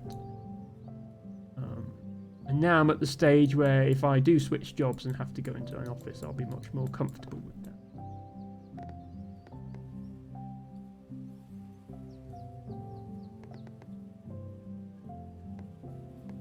But yeah, it was definitely... a little weird at the start. Like, for example, obviously the company has a gender equality policy because everywhere does now. But it's out of date. It doesn't mention gender identity. It only mentions, like, physical sex. So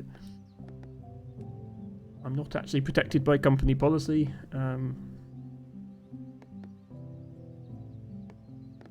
By coincidence, the week that HR found out about me was the same week that the Jaguar Land Rover court case was in the UK, when an employment tribunal ruled that gender identity was protected under the Equality Act, which it isn't according to the legislation. The courts ruled that it should be. The government disagreed and promised to overrule that by amending the legislation, but they haven't so far. Although they keep... It's one of those talking points they bring up when they want to appeal to their bigoted voter base. we're in an odd situation right now where gender identity is protected, but only for these in the specific context of an employment tribunal if somebody is dismissed without cause due to their gender identity. It's not protected in any other circumstances, and it's only protected by court ruling, not by legislation. So it, that could be overridden in the future. But it was interesting timing because it was like that was literally the first time in history that I was able to come out to my employer and not worry about being fired for it. So yeah, that wasn't why I chose the timing. The timing was all down to the pandemic, but it was an interesting coincidence. Because I would like to have a job, because believe it or not, I'm human, like the rest of you.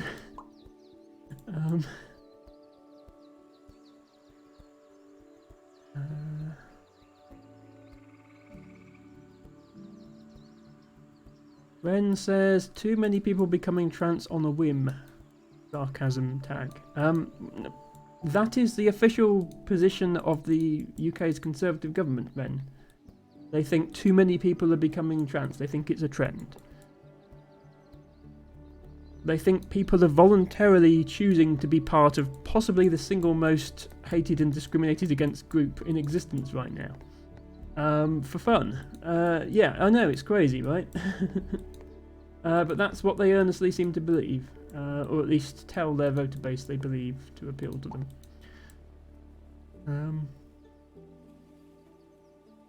Matcha says blow high looked pretty in the skirt. Thank you, Matcha. I haven't actually worn that skirt myself on stream yet. I only bought it last week. So I should be doing that soon. So you'll get to see more of the skirt at least. Matcha says, also noticed you're wearing full black. If you were to turn off the light, no one would see you.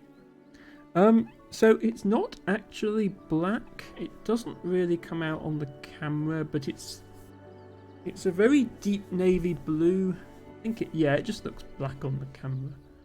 I don't think it's necessarily the case that if I turned off the light, nobody would see me. Sorry, the light's a bit awkward to reach. There, look, as you can see, I am still visible. But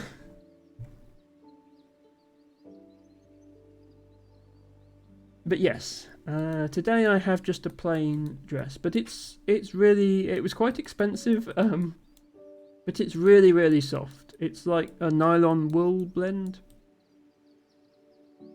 So it's really, really soft and cozy, and I love it. And so sometimes I'm going to wear it, even if it means being a little less colourful occasionally. I don't care. I would rather be comfy. Comfy is the most important thing.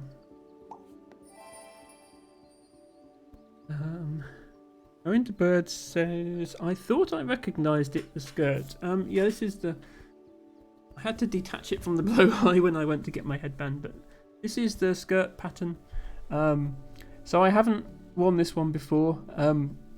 Having said that, I do have like a dozen floral print skirts, so I'm sure if you think you recognise it, I do have many other very similar ones. So they all blur into one, you know. Right, awkward rail piece time. Matcha says probably because of the beaming light on your face. I mean it's the reflection of the computer screens, Matcha, but sure. LT Bago just redeemed drink water for 100 points. Oh goodness, we're at 2 hours already. And I've only got 7,000 points. I'm going to have to step up my dorfing for the second half of the stream. LT Bago just redeemed stretch for 100 points. Thank you, LT Bago, for doing the usual redeems. The standard midstream redeems. Well, T-Bago just redeemed read from Botany book for 1000 points. Onion grass, crow garlic, stag's garlic, allium vineo. Ah, crow garlic. Are you continuing your series of picking things with grass in the name that aren't grasses, T-Bago? Because that's the second time you've done that. Is there a place where we need this piece in the railway area? Not quite.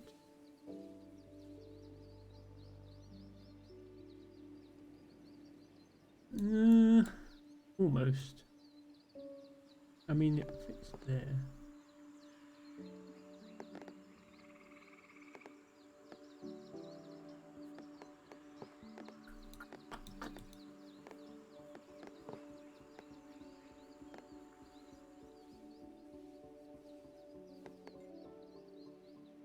Ah, yeah, here's a good. More animal garlic. Yes, we had bear leek, and now we're having crow garlic. So we have had a sort of theme. Quite right. Ren says put the dwarf pedals to the metal. Well, right now I'm actually going to be doing the exact opposite of that. We will have a little pause in our dwarfing. You can't see, but this area of the desk is a bit of a mess. I have the headband boxes and a blowhigh and a skirt all piled on top of my work laptop.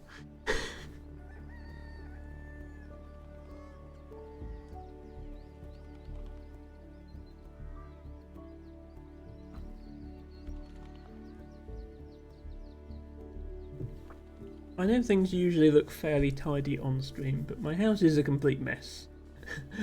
out of camera shot. A bit of stretching.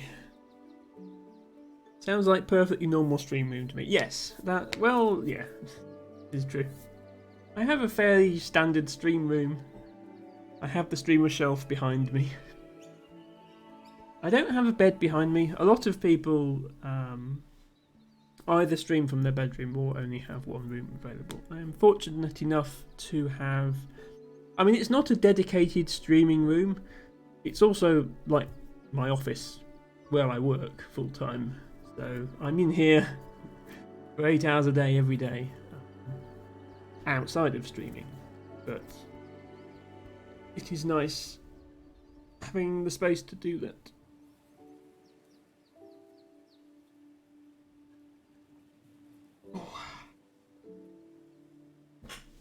Ow, ow.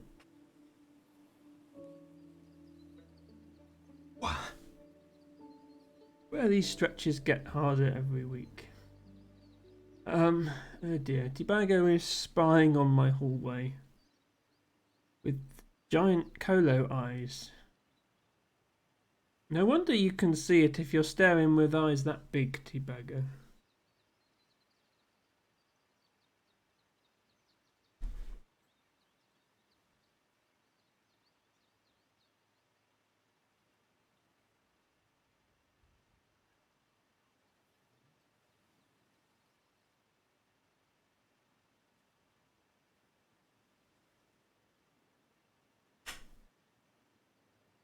Better? Right, let me finish my stretches.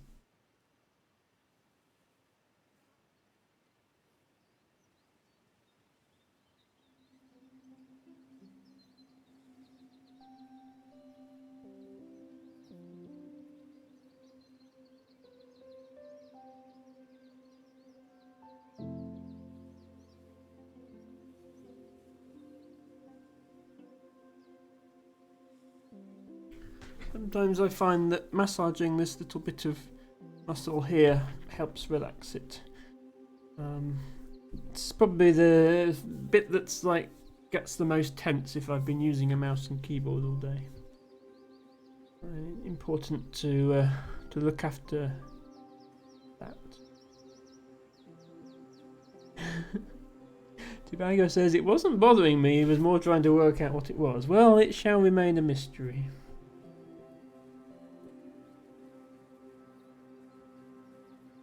Okay. Get the botany books out.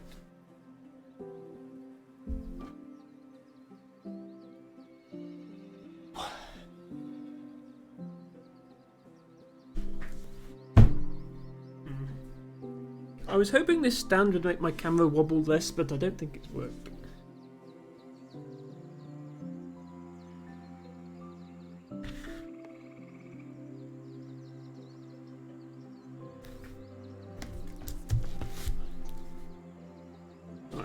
Right, crow garlic, allium vignale.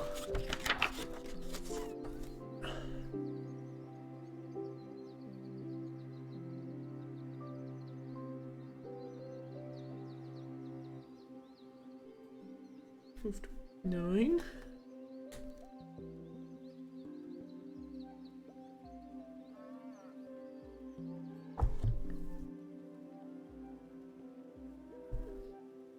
Let us get a photo up so everybody knows what plant we are talking about.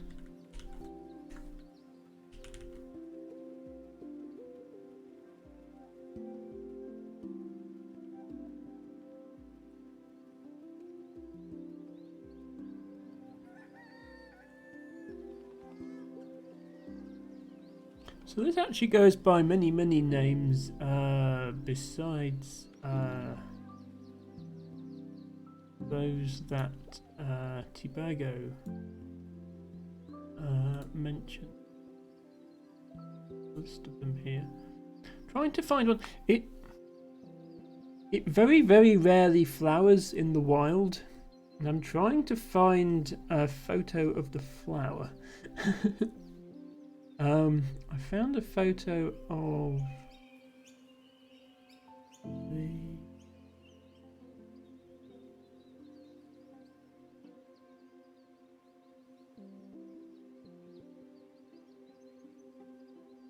no, the only flowers I can find are of related species.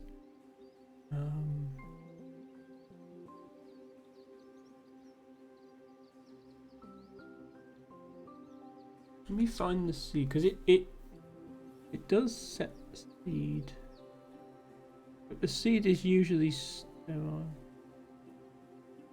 Here we go. Okay, let's use these two photos. That one for the seed head.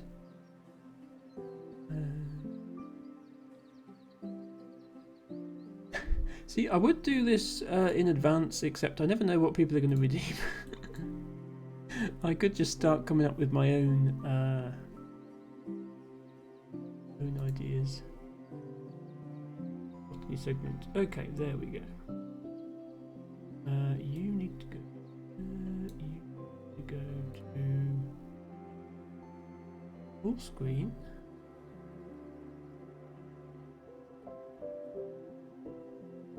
Please. Rich, do the thing, please. Thank you. There we go. Chat's sort of in the way here, but yeah. So on the right, you can see the leaves of wild onion. Looks very much like other members of the onion family, including commercially grown onions.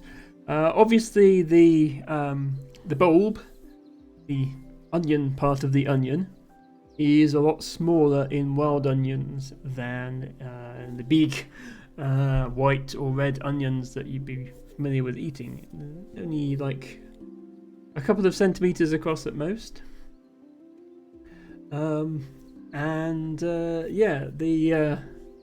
This is what the seed head looks like, this cluster of seeds. Hello, Shelley! So good to see you. Emma! Yes. Welcome in, Shell. Hope you're having a great day. Haven't been catching many of your streams lately, I'm afraid. I would love to be there more. I have been lurking in a lot of them, but not saying much. Let me do a quick shout out to Shelley's _ Opus, because Shell is another amazing streamer that I think everybody should know about. Mostly does Zelda games at the moment. Particularly Ocarina of Time Randomizer is her speciality, I think. A ton of fun to hang out with. This work week was rough. Yeah, so Shell has a very tough job. She works very, very hard, long hours. I'm sorry to hear that, Shell. Are you working this weekend? I know sometimes you do have to. Hope it gets better soon. Hope things work out so that you get a little bit of a break at some point soon. So yeah, wild onion. It rarely reproduces from seed. It tends to reproduce by spreading, by roots or whatever.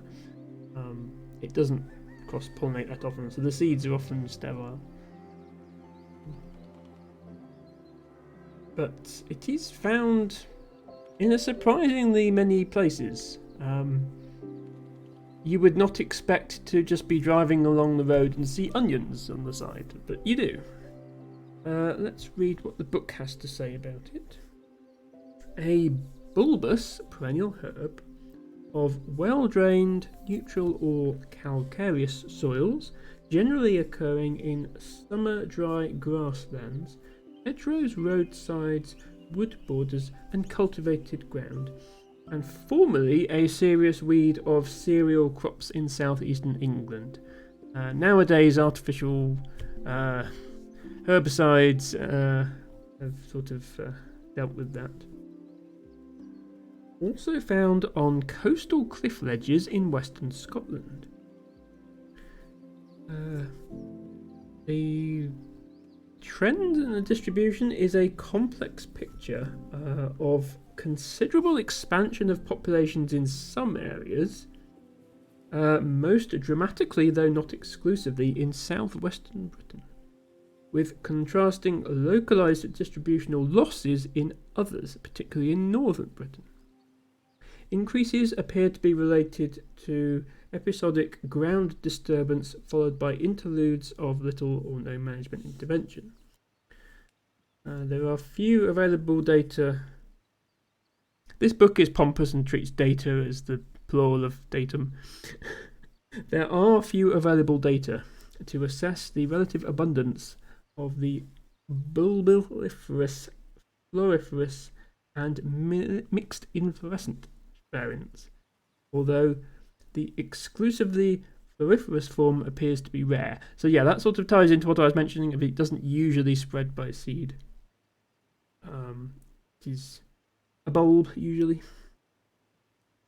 So yes, it's interesting. Most plants are showing a general trend of either an increase or a decline throughout Britain and Ireland. But wild onion is increasing in the southwest due to changes in land management patterns. The book seems to theorise is the reason, but at the same time declining in other places. I'm in southwestern England myself, so I ought to be seeing it more and more here. And to be honest, I think I probably am. I would say we see it more often now than we did 20 years ago when I started taking an interest in botany.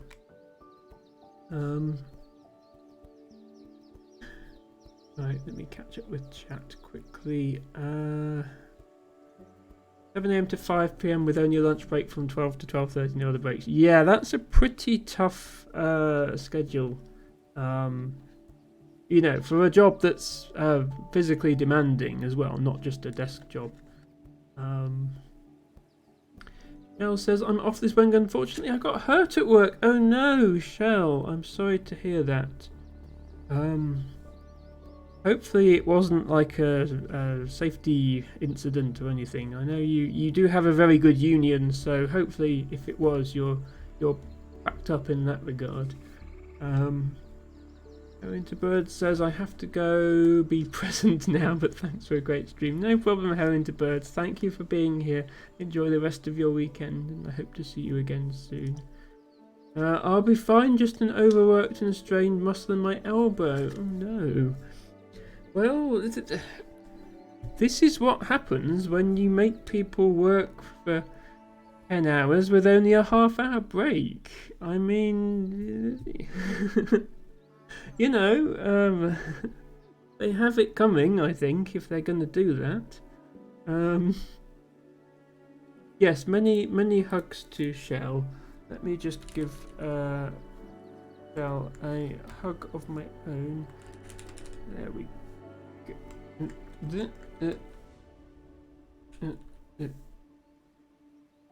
Oh. Why can I not use hug? Why is Gertie hug not in my emote list? It's definitely an emote. Haven't Birds just used it? Okay. You're getting someone else's hug. It's an otter hug, which is still very cute. You're working 7 10 Yeah, that's just too many hours. This is the thing. I mean, I realise, you know, the work needs doing and all that, but I don't think it's like, if you're now off because you injured yourself through overworking, then at the end of the day, they're going to lose more time through that than they gained by making you work 7 days a week. Like, I feel like they should give you 1 day off as standard. Like, I could understand 6 on rather than 5, but 7 just seems, unless it's like a real urgency to complete a particular project, it just seems short-sighted to do it that way. I mean, yeah, I am not in the trade. I don't know anything about the realities of what goes on where you are. But,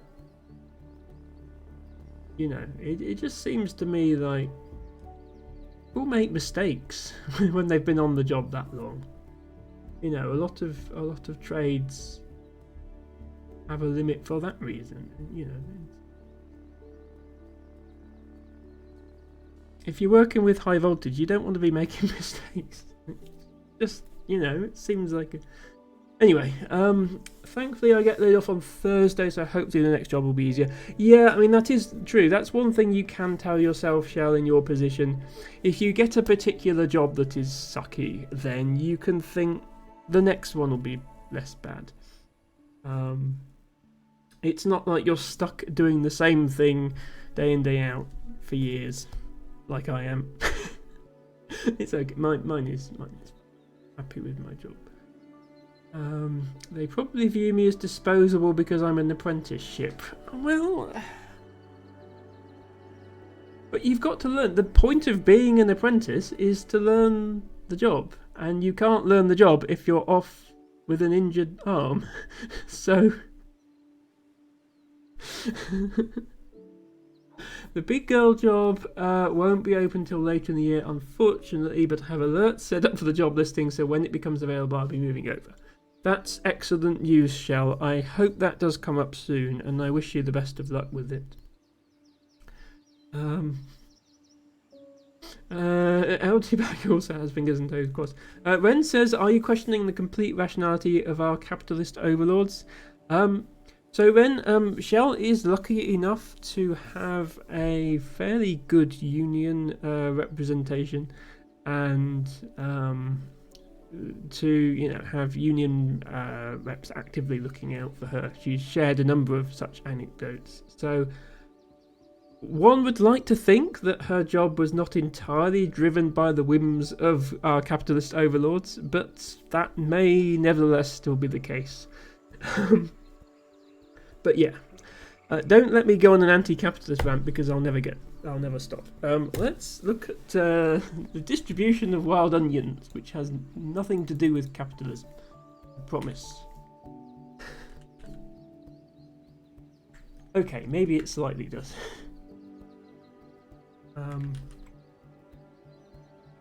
So yeah, allium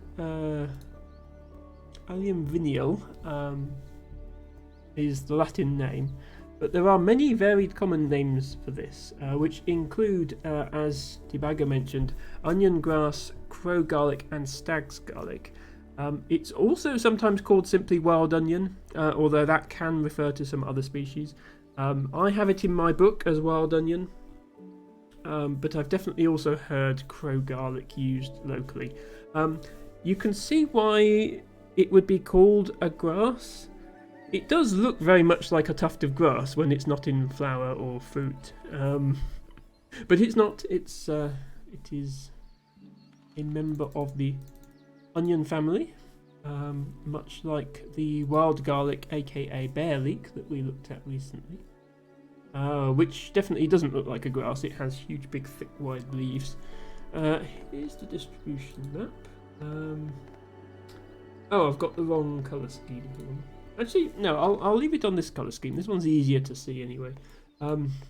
Green is record since 2020, and then red is earlier, and then blue is earlier, and so on.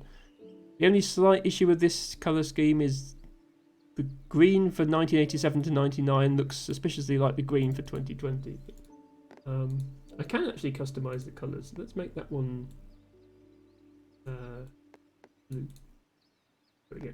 And let's also do... Yeah, so generally speaking, it is found mostly in southern England, and the book noticed an increase in the southwest in particular. This is North Somerset here. This is the area that I am responsible for recording. As you can see, this is one of the most plentiful areas of it in the country.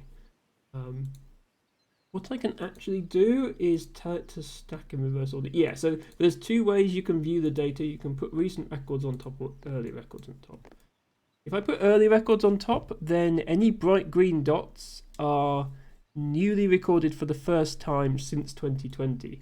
And you can see there is quite a lot of green here. So those are all areas that it's either they weren't recorded before, but this area is well recorded. So they're areas that it has spread to where it was not previously found. So I definitely concur with the book saying it's increasing. It's also increasing in the east, notably around Cambridge, it looks like. And then in the north is where it's been in decline, and you can see that there are much fewer, more scattered records in the north. And it did also mention, coastal cliff ledges in western Scotland. I actually didn't know it grew there. That seems like an interesting contrast from its previous, from its other habitat, which is sort of just in fields and roadside burgers. It's not exactly common in the coastal cliff ledges of western Scotland. It's not found in the Highlands at all, but it is found down here on the Mull of Kintyre and Arran. And also a couple of records here. All the far north as it gets. So yeah, very much a southern and southwest England plant. Cheryl says I am unionised. It's not perfect, but definitely something. Yes, as I said. Same Emma. Yes. Thank you for the lurk, Shell. Thank you for dropping in, and enjoy the rest of your weekend. That is to say, the few bits of it where you don't have to work. Not sure how long you'll be off with your injury, but wish you a speedy recovery, definitely. LT Vago says, yeah, if you ever felt like eating 1,000 onions for lunch, crow garlic is the way to go. Yeah, as I mentioned, the bulbs are much smaller than your typical commercial onion variety, where even the small ones are big. Sort of apple-sized. I still don't think I could get through 1,000 of them, T-Bago. But yeah, that does sound a bit ambitious. So yeah, there is crow garlic, wild garlic, stag's. I've not actually heard stag's garlic before. Interesting that both crow and stag are used to describe it, because those are two very different animals. Put the books back.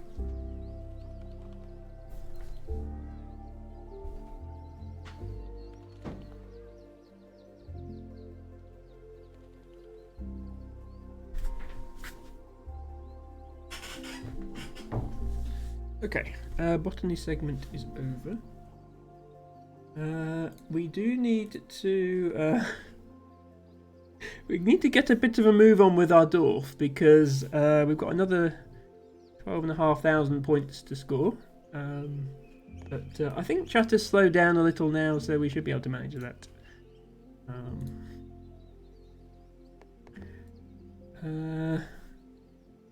Ren says, very different animals, true, but they like the same card games.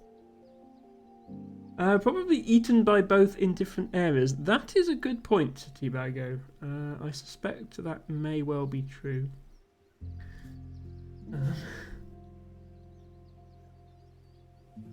Okay.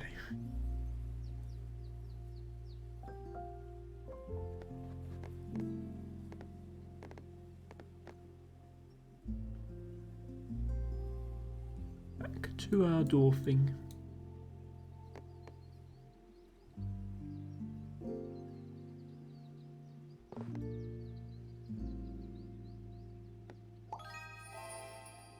Completed a field quest.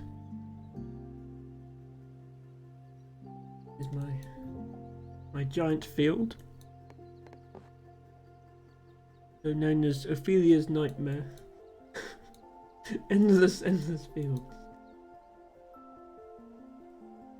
This is actually one of my favourite parts of the map, where I managed to line up 3 of these windmills in a row. I quite like this bit, even though it is fields.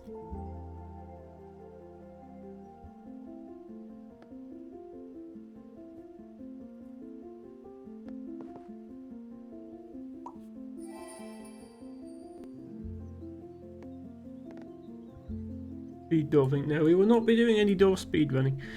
To be fair, that is another aspect of dwarf content I could revisit once I'm done with classic mode. I could do some more speed runs.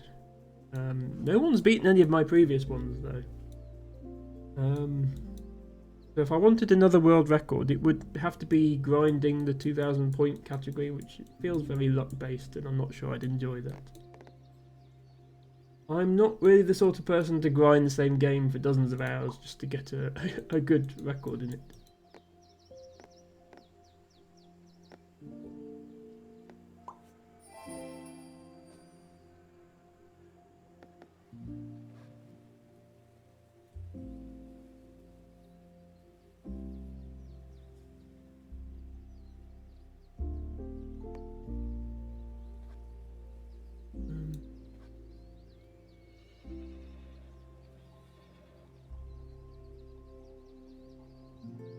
I'm assuming Ophelia has gone to bed. We were under instructions to make sure Ophelia went to bed on time. So, if she is still watching, please go to bed. Otherwise, you are not here, and that's okay.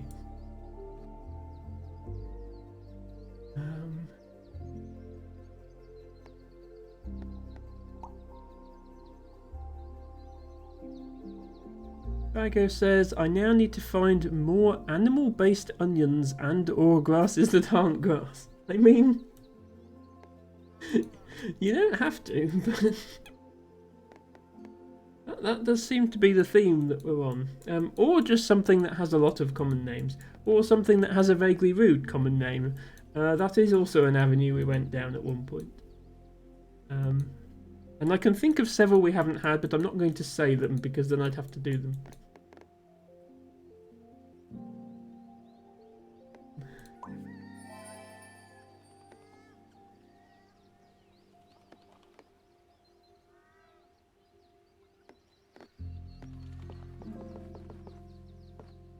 This railway here might have been a mistake. I was trying to extend this because I only need 10 more on here to complete it.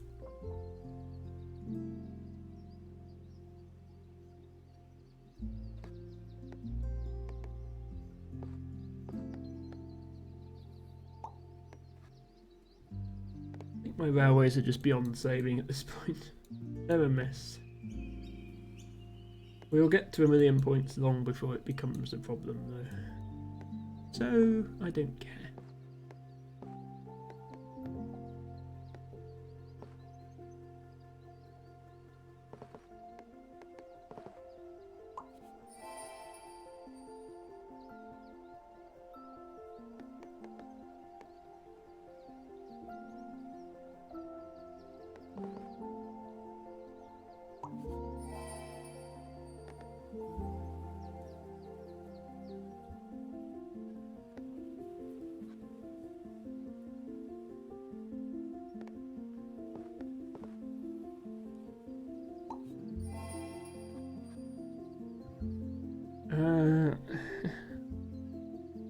I already leaked Man Orchid, which I neglected to call Naked Man Orchid.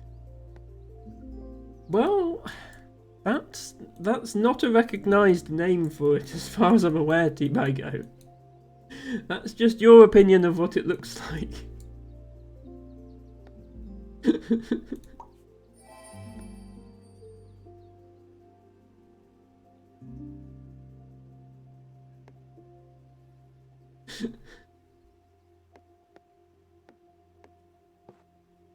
To be fair, if a flower managed to develop so that it looked like a person wearing clothes, that would be even more strange.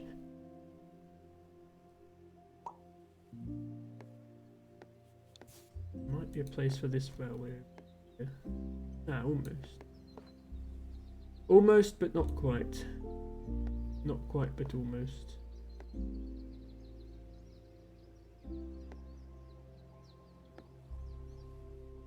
Put it over here.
The naked variant isn't in the UK, it's a Mediterranean one.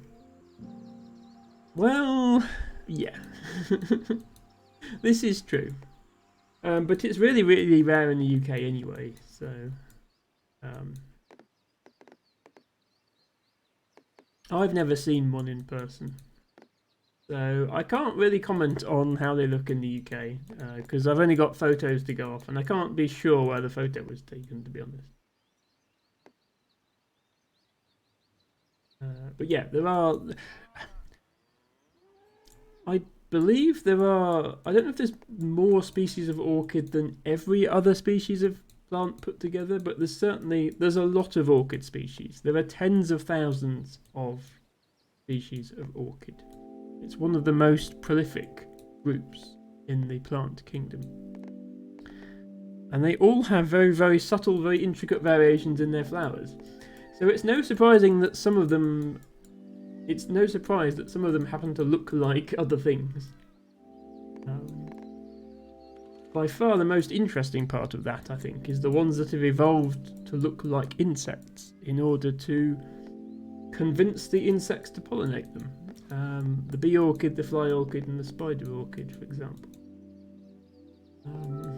The coincidental appearances of other things that are funny, but yes. The fact that one actually evolved to look like a bee is the most amazing thing to me. Like, the fact that that actually happened. Pretty amazing. That there. But I'm going to put this one down here. I could put it here. That might make more sense.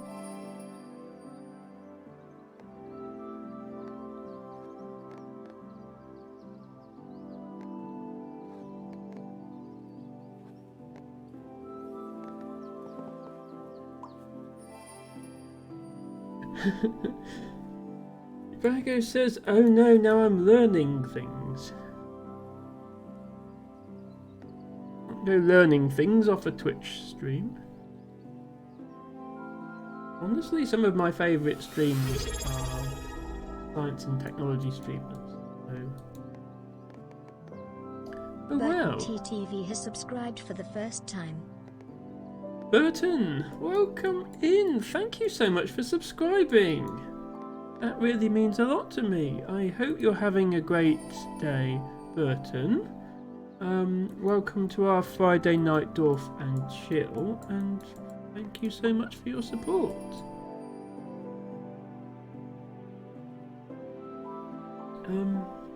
But yes, as I was saying, my streams do have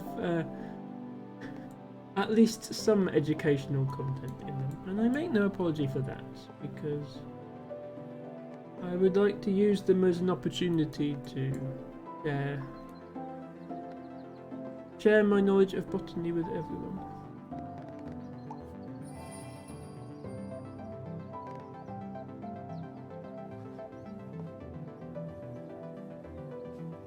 Hope you're doing okay, Burton. Burton says, W streamer. Well, I'm very flattered that you think that.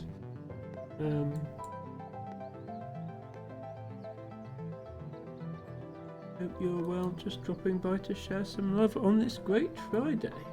Well, it sounds like you are indeed having a great day, Burton, and I'm very glad to hear that. And hello to Dustin Dude. Dustin has recently graduated, by the way, so congratulations once again, Dustin, on that. Dustin says, is moving out time. Hope the move goes well, Dustin. I don't know if that means you're going to be busy and not able to lurk, but I guess it was good timing that we finished Cosmic Express last week, because that was your request. Good luck with the moving. Slowly packing through Tuesday. Okay, yeah, that makes sense.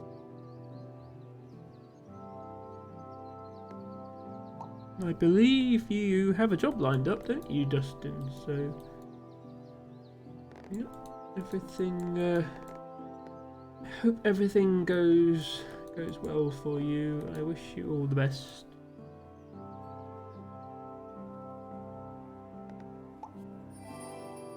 I don't know if you'll still have time to stream yourself, but I hope you do, and if you do, then I look forward to many more Dustin streams. Like, headband is not on straight today.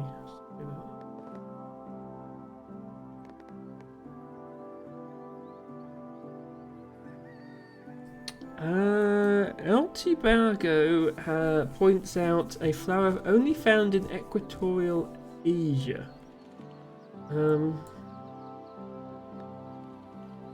With a rather suggestive Latin name that may or may not bear resemblance to a certain area of the anatomy.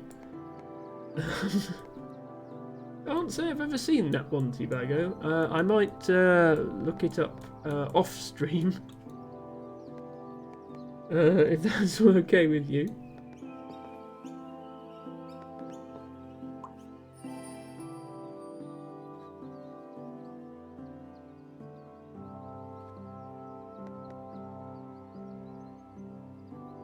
Would be for the best, yes. Okay, might be time for a new row. Yeah.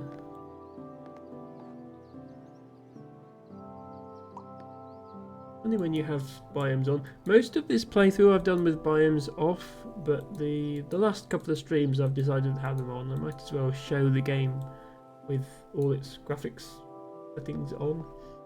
And it's funny how it's like, it's winter over here, and then half a mile down the road it's summer, and then half a mile down the road again it's winter again. When you're starting off your dorf, or if you're playing like a monthly challenge or something, then I think the biomes feel like quite a good size. But once you get to a giant dwarf like this, the biomes do feel a bit small. Like going from one side to the other, I changed biomes like 6 times.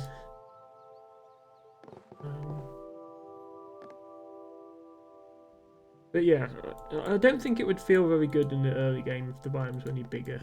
So I understand why they've done it that way.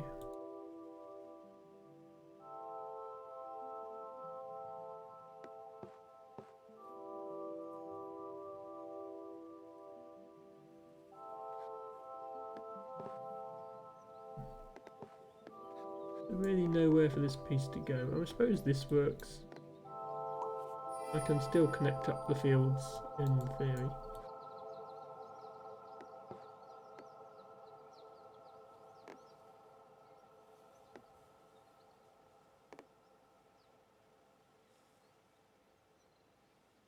We're at 970,000, so that's halfway to our target. We've got over an hour left, so we should get there. No need to panic.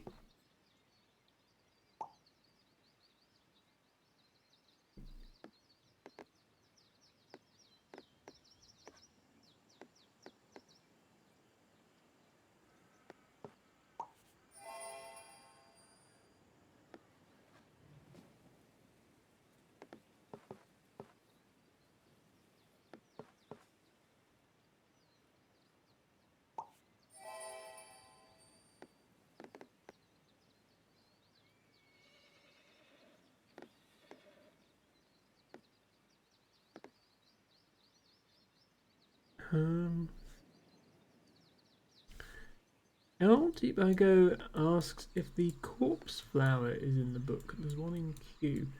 So in order for it to be in the BSBI Atlas, it has to be growing in the wild in the UK. It doesn't necessarily have to be a native plant. It has to be growing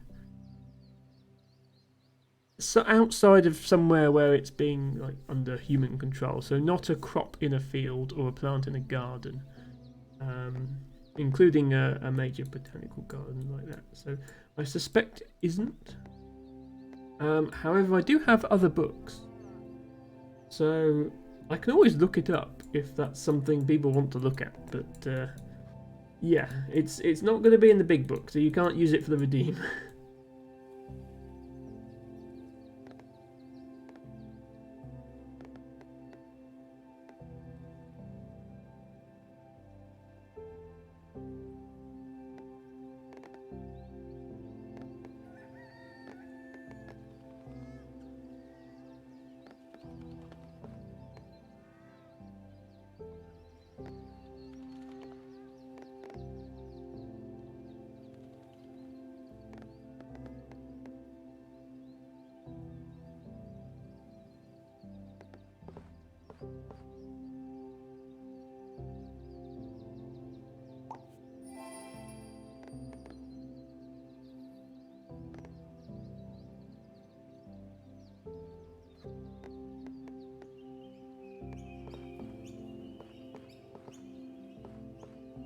That should allow us to join the fields up.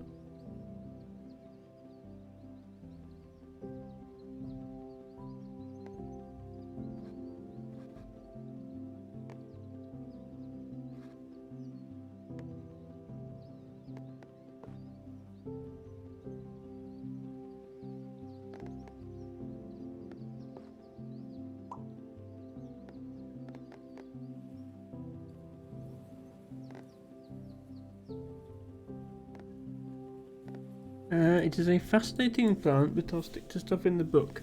I mean, yeah, the stuff in the book is the stuff that I'm going to be able to share my knowledge of, rather than just reading out of a book. I don't know all that much about botany elsewhere in the world. I'm very much specialised to wild plants in North Somerset.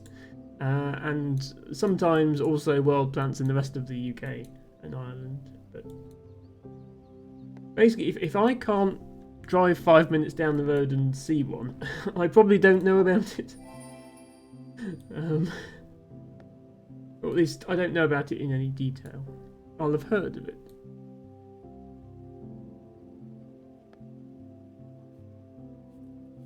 Because all my experience comes from local fieldwork. I don't have formal qualifications in botany.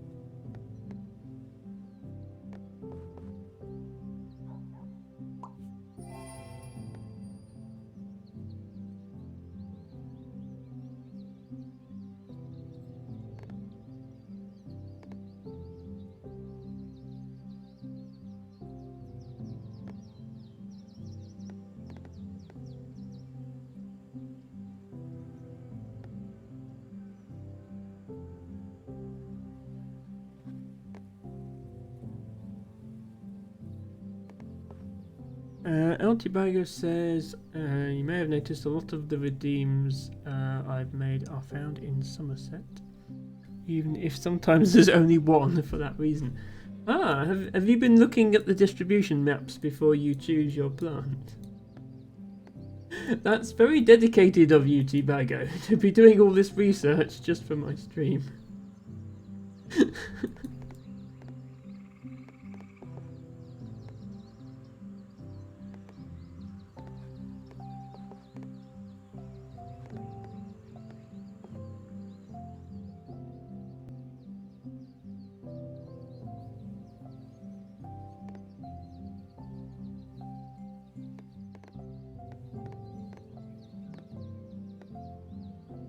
Maybe. Okay, well, you don't have to.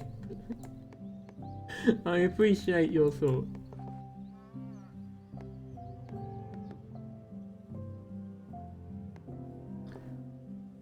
There are places I could put this, but I keep wanting to put it somewhere useful. Like, to help with filling a hole, rather than just putting it the first place I find it. I think we're far along enough with this dorf now that I can just forget about that and put things anywhere. But I keep wanting to be useful and make everything nice and neat.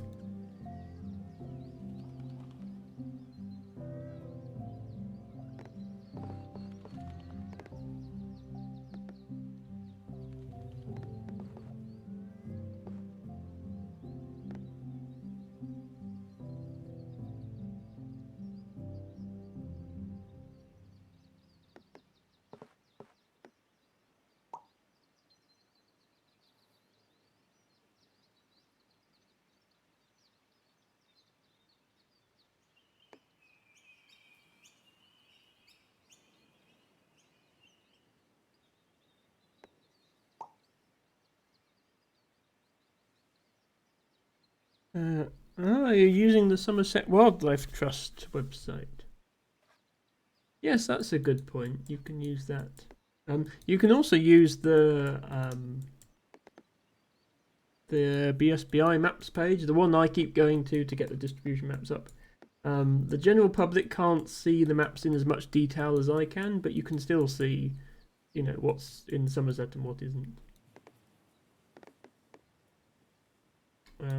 But yes, if you just want to learn generally what sort of things grow here, then the Wildlife Trust website is a good place to look for that. I don't think I'm ever going to complete any of these quests. I think I'll get to 1 million long before they're completed. But I'll arrange them all nicely anyway, just in case.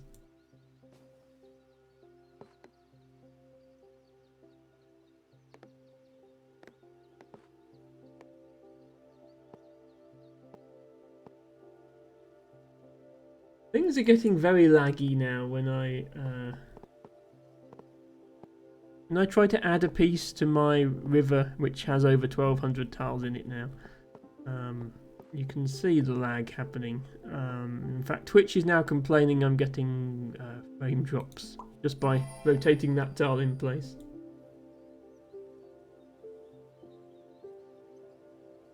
Sad railway crush. Yeah, sorry, trains are not happening. I do apologise. We apologise for the delay in your train service, but we have to build the railway first, and we need 600 more pieces to do it.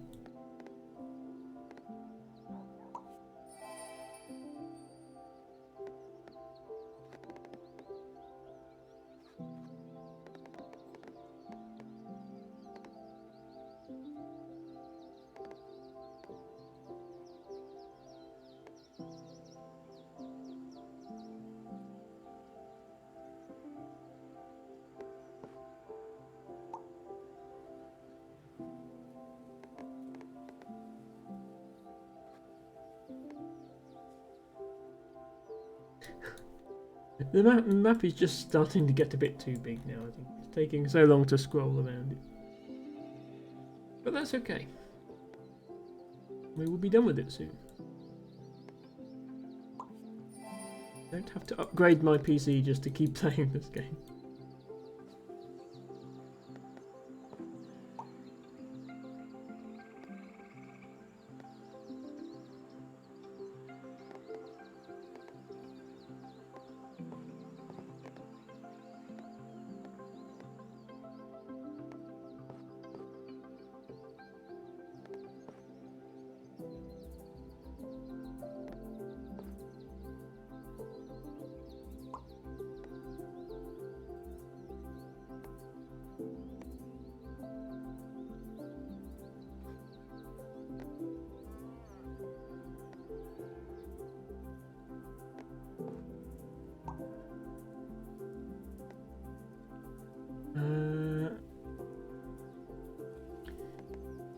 Lego says, although I do have issues with the Somerset Wildlife Trust site, I think they vastly fluffed the number of pages with repeat plant. Oh no, not repeat plants. We can't be having repeat plants.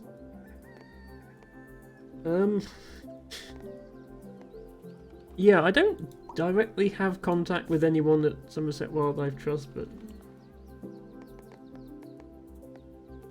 I can probably find a way to pass along the feedback.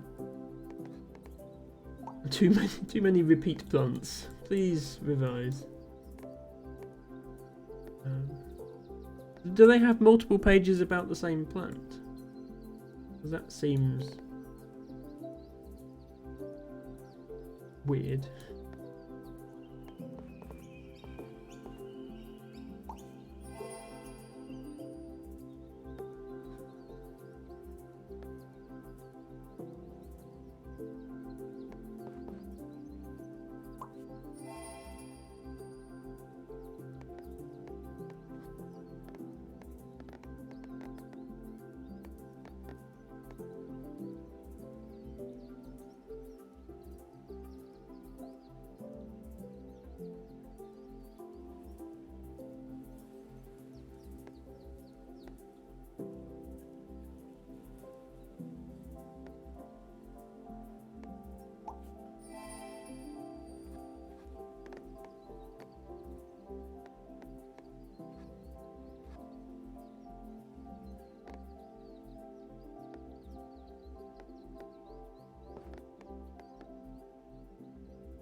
Uh, 7 pages with 36 plants per page.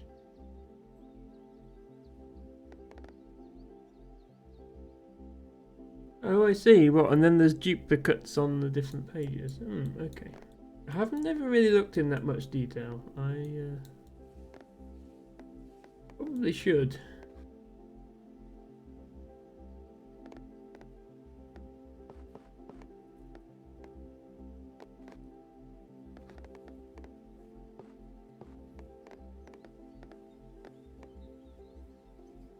Sometimes on more than one page.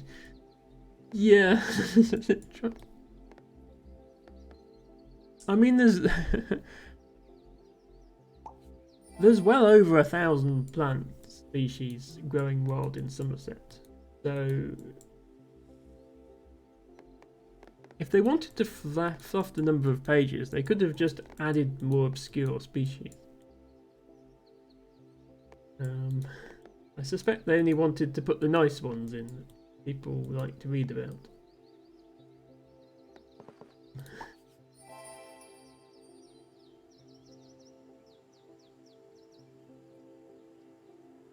But yes, there's more than 7 times 36 of them, certainly. So there's enough to fill that space without having to repeat.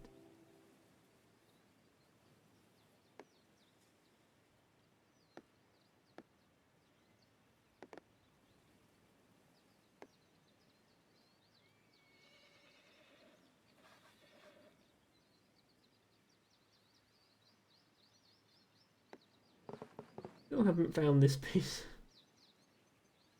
One day. Or maybe not. But most likely I'll get to 1 million now without ever finding it. But oh well.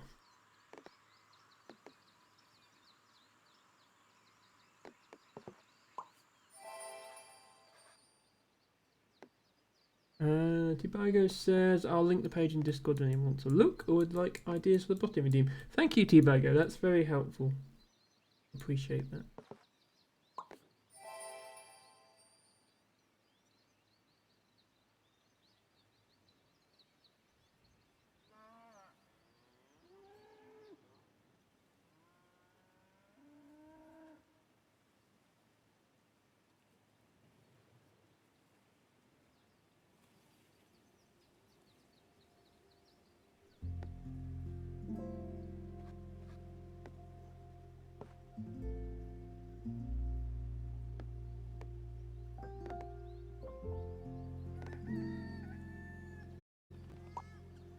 Oops. Did not mean to do that. I think I might just put this piece in the forest area.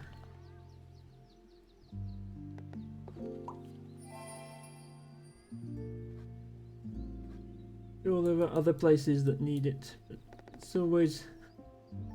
When you have an area dedicated to each type of tile, it's always a safe bet to go and put the tile there. You know you're getting a perfect. Hello, Franny! Or, sorry, should I say Franny?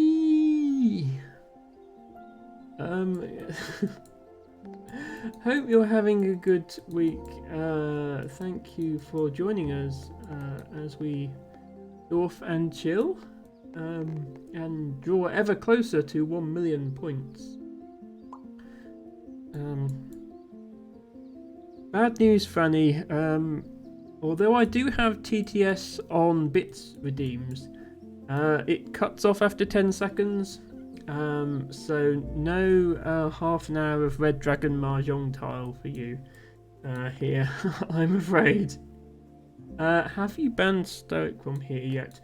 Stoic has generally been pretty well behaved in my stream, apart from the occasional threat to eat my blowhigh.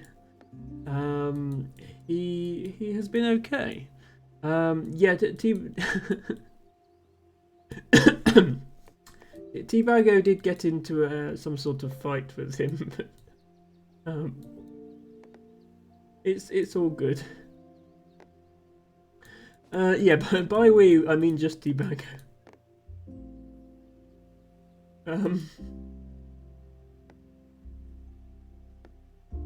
But yes, this channel is largely immune from the sort of shenanigans that take place on your stream and Stoic's stream. We are a little bit cozier here. Not that I don't appreciate your content, I enjoy it hugely. We just have a slightly different vibe here.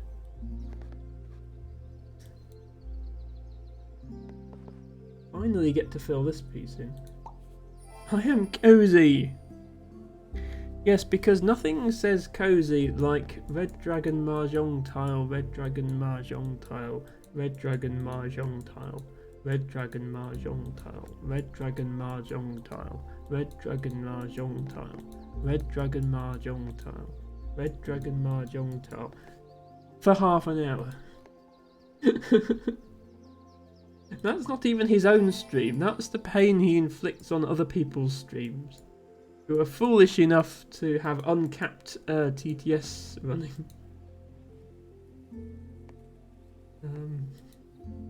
As I say, I do have TTS on bits, but it cuts off quite quickly.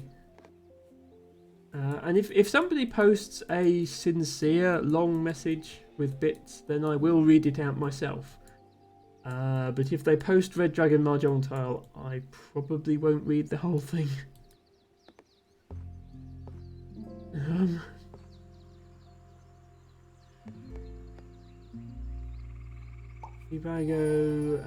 Tibago is suggesting other possibilities for bit spamming. I'm sure that's something you're acquainted with yourself, Tibago.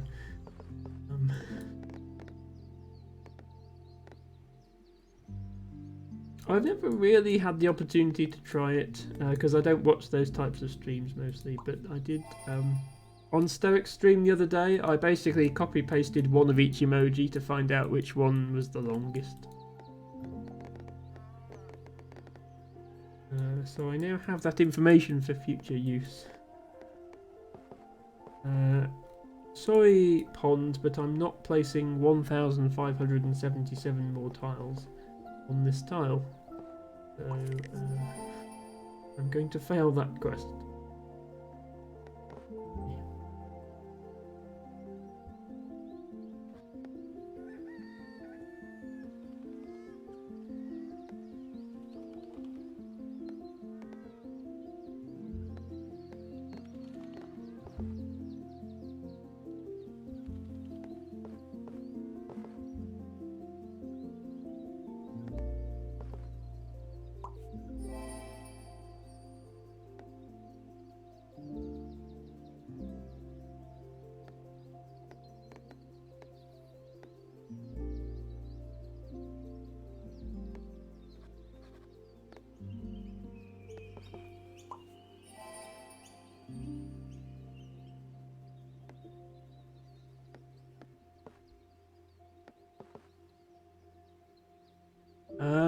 Or a long string of sevens, which Brian will read the number, not just say 777. Yeah, long strings of numbers confuse a lot of the TTSs. Was it a long... Oh no, it's not a long string, but if you put spaces between, like O space, O space, O space. The weird thing is it doesn't just read it it doesn't read it consistently, it speeds up and slows down randomly throughout it, and I don't quite understand how the programming has made it do that. But it's funny, so, you know. I'm glad it does. Right, I think I actually do need this tile. Where is it I need this tile? Yeah, right, okay. We might be going on a hunt now for a hole because I remember I need this tile, but I don't remember where I need this tile. Not there.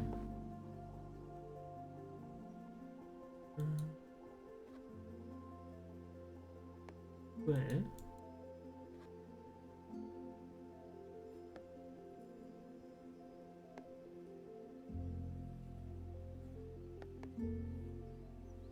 Oh, it's here. Yes. Here we go. We finally filled in one of our holes. It's not completely perfect surrounding because this one is still open. But still pretty nice.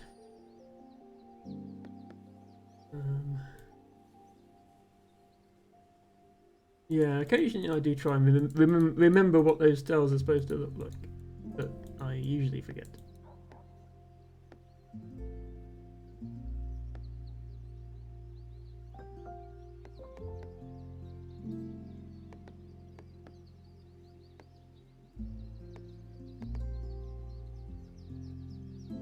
777 quintillion, 777 quadrillion, 777 trillion, 777 billion, 777 million, 777,777.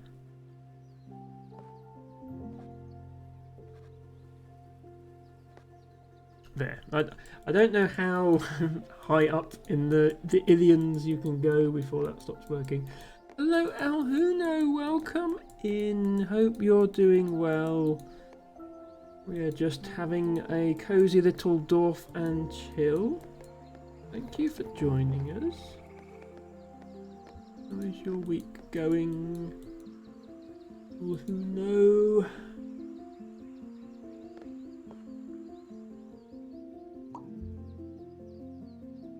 Tired? I know the feeling. I'm incredibly tired. It's been a long week. People have had much longer weeks than me. Shell, for example, but it still felt like a long week. Definitely ready for the weekend, but it's streaming time and I get to hang out with my friends, and that's good. We'll be sleeping in an hour or so, so you know, it's all good.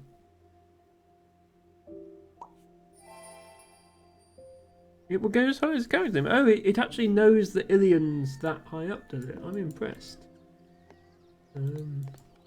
I think even I don't know what the Ilions are called beyond a certain point. ETS has been programmed well. You did it to M once. Yeah, if I ever get around to setting up alerts in OBS or something like that instead of the default Twitch alerts, I might consider having like full-length TTS. I'll probably switch it off the first time somebody abuses it.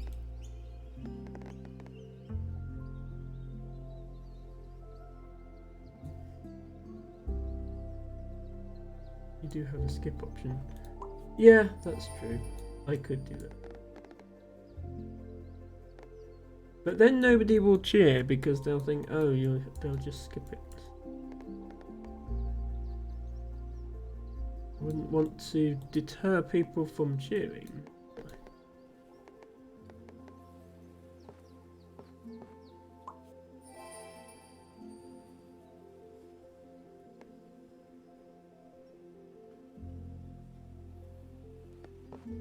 Very close, but not quite.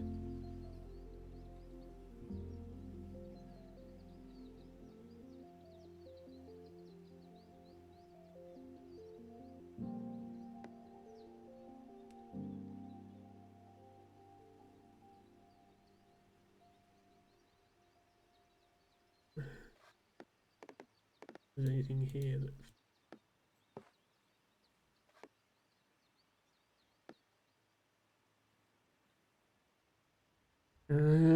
Tibago says, I see it all the time. There's only so many Ilions one can take. Interesting.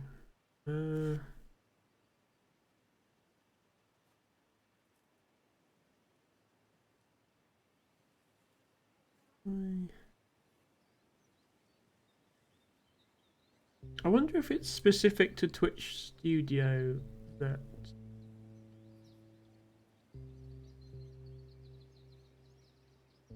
it limits it. Let me check the settings again.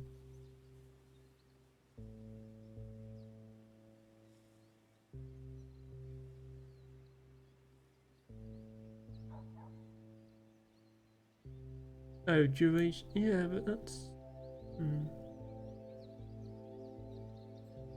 Yeah, it seems like you set a duration and then that's always the duration.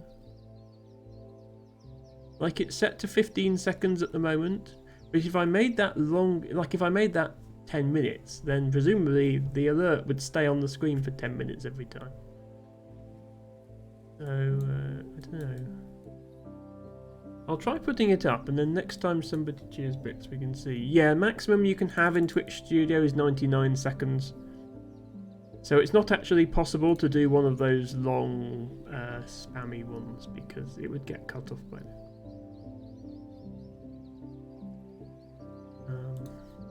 But I'll put it up to the maximum that it allows, and one day I'll get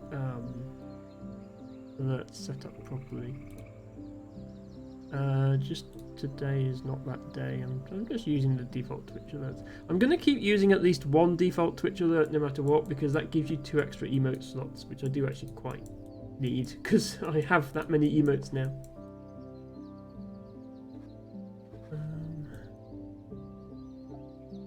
Not sure about the Twitch one. Yeah, OBS. Most people use OBS. I'm still using Twitch alerts. As I say, I'm happy with them generally.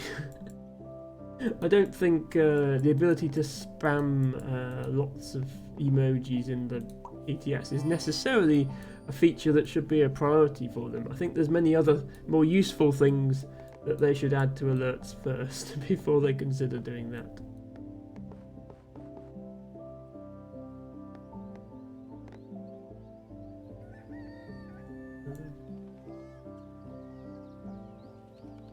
And it seems pretty random what they decide to add to which studio, to be honest. I get the feeling that development at Twitch is not always that well coordinated.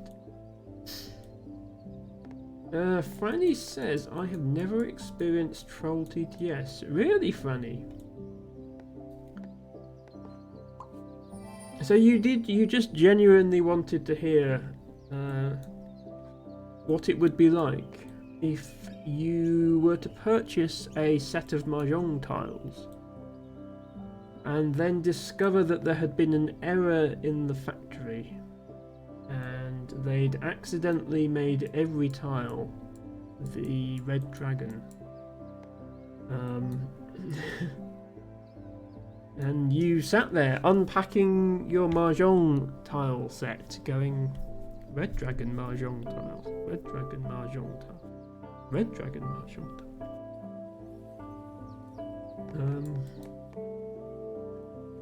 I mean, it would make the game easier, that's for sure.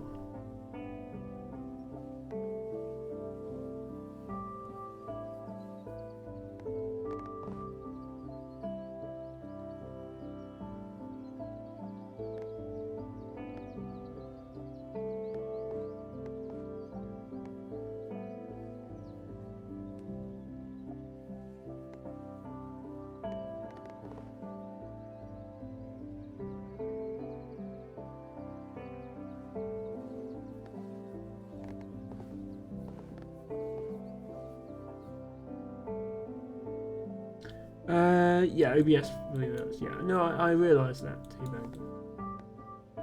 It's one of those things I'll look into when I have time, but Emma never has time.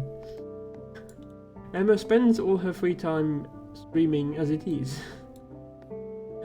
Doesn't have more free time to do more things with the stream. But one day I will find time.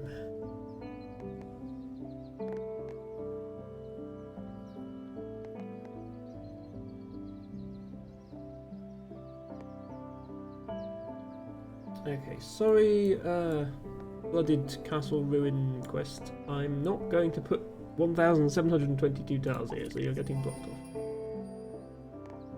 The blocking off quests is a good thing because you will get more. The more quests you block off, the more quests you'll get. So you do want to actively block off quests where you can, if you're sure you're not going to do them.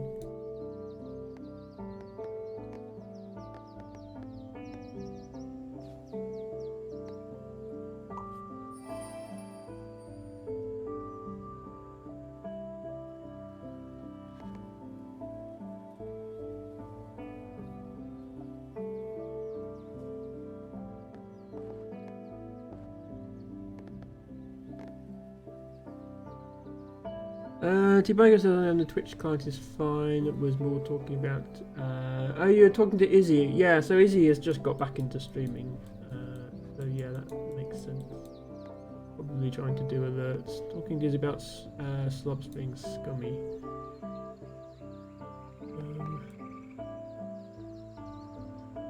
Izzy says, no one can troll TTS me if I don't have TTS enabled. Well, you're not affiliate yet, so you don't have bits enabled at all. Rest assured, Izzy, once you are affiliate, there will be some bits coming your way. Whether or not you enable TTS for them.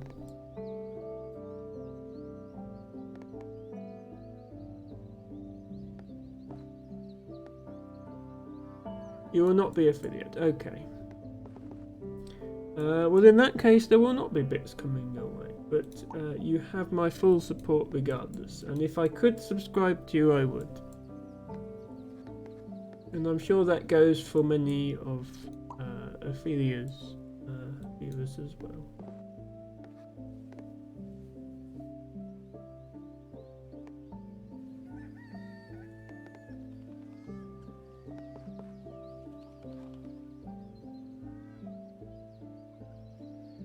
I don't fancy having to declare every penny of Twitch income to Universal Credit each month. Well, I mean, you don't have to declare every penny. Like, you can just say, here's my total payout. Like, Twitch will just send you a number. But also, I mean, unless you suddenly hit it big and become a big streamer, you're still going to be well below the income threshold for pretty much everything.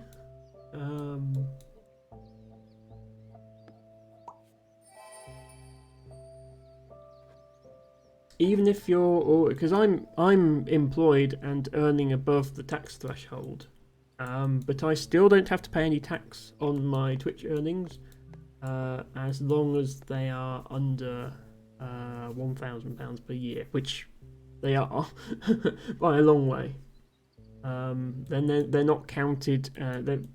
Basically, you get an extra tax-free allowance for miscellaneous income from side hustles, such as buying and selling things, which streams and such. So I don't even have to pay tax on it. Obviously, I'm not currently claiming universal credit, so I'm not an expert on the situation there. But I believe the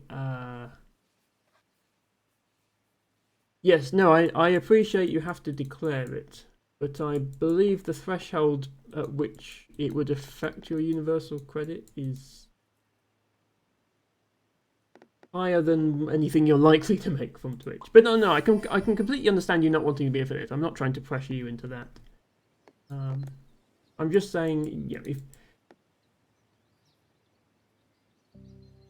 if you're, I wouldn't shy away from being affiliate purely because you'd have to declare the income. Like, you would still find it to be worth it to have that income than to not have that income. So yeah, but if you don't want to be affiliate, that's obviously completely your choice.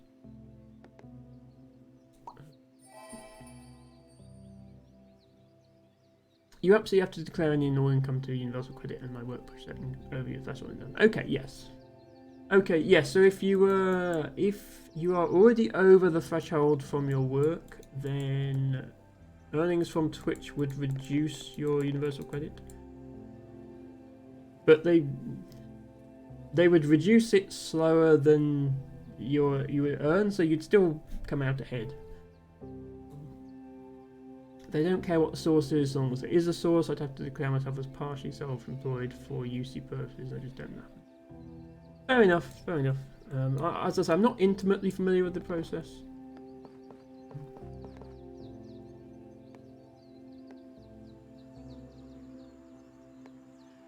Yeah, I mean, there are good reasons not to be affiliate. For example, affiliates get mandatory pre-roll ads, whereas non-affiliates don't, which is annoying because you don't actually make anything. You don't make any money off of the pre-roll ads as an affiliate. So it's like, well, which is going to show advertising on your stream, and you're not even going to profit from it. Weird, but so that's certainly a valid reason.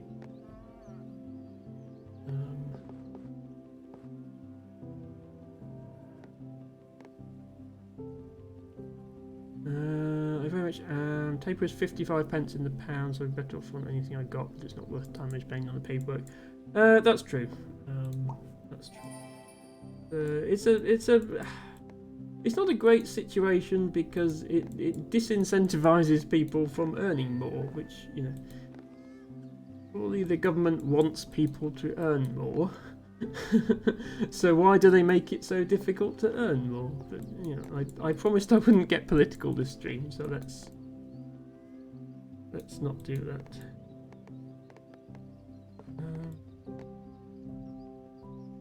If I could be affiliate and just have the money never touch me and go to charity instead, I would absolutely do that. So you can do charity fundraisers on your streams where the money doesn't touch you and goes direct to charity. I recently did one, you may have seen.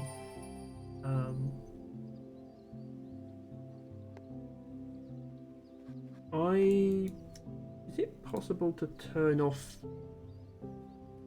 bits? I don't think it's possible to turn off subs. Yeah, I don't think you can stop people subscribing to you if you're affiliate. So yeah, you can't stop people giving you money. I guess they figured nobody would want that feature.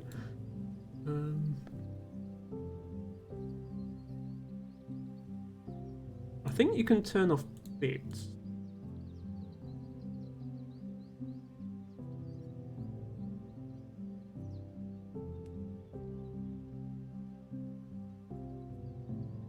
Yeah, you can turn off bits. And you can turn off ads. Or you get pre-rolls, but you don't earn from them.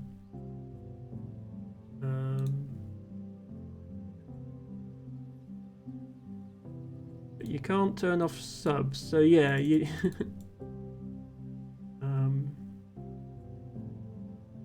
the other thing you could do, when you become affiliate, you set a payout threshold. So you basically choose how much money you want to accrue before Twitch pays it to you. You could set your threshold so high that Twitch never pays out.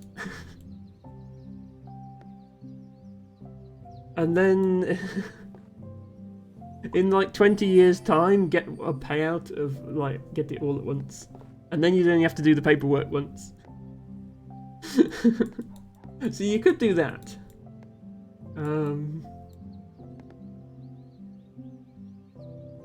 But obviously if somebody gave a huge number of gift subs, you might still get to the payout threshold, but at that point it might be worth it. So yeah, you could technically stop Twitch from paying you. I'm not sure what the maximum payout threshold is, but it's probably thousands at least, so that would be enough to not realistically earn it for years. But yes, I agree it's an edge case, and it's not Twitch's fault. Government's fault, I think.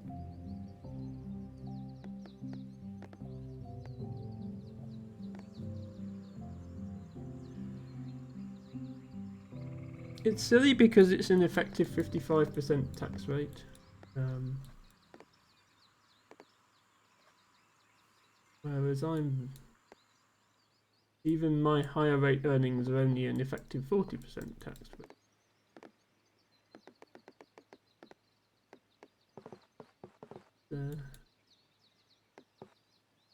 People on benefits get the short end of the stick, unfortunately. Oh well. It means we will not have any penguin emotes to use in Izzy's chat. But that's okay. We already have many emotes of our own that we can use. And it means that Izzy won't have channel point redeems, so we won't be able to remind of stretching and hydrating and stuff via redeems. We'll just have to shout at Izzy in the chat instead. I'm sure that will work out fine.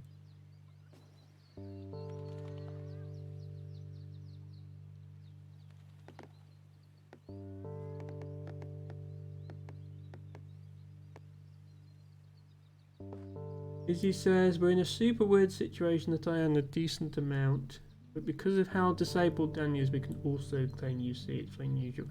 Okay, I see. Yeah, so,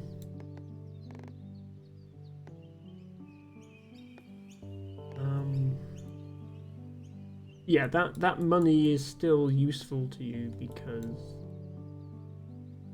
of its intended purpose, which is the additional cost of living with a disability. But if it was just you, you would be fine on your income from your job, I guess. Yes, that makes sense. Oh, I appreciate that.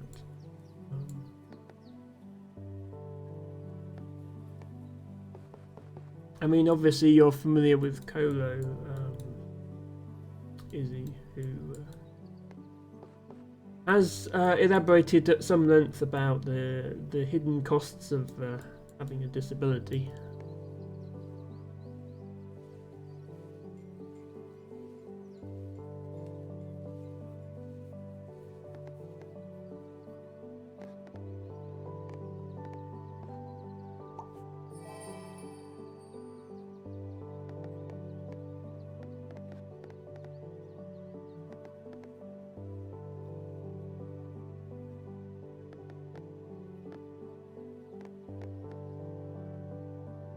That is definitely a thing.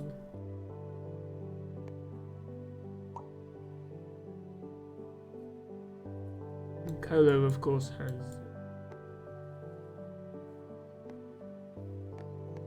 mobility issues, but also mental health. There's ADHD. She says she actually struggles more being accommodated with having her ADHD accommodated than she does with being in the wheelchair, which kind of puts it into perspective.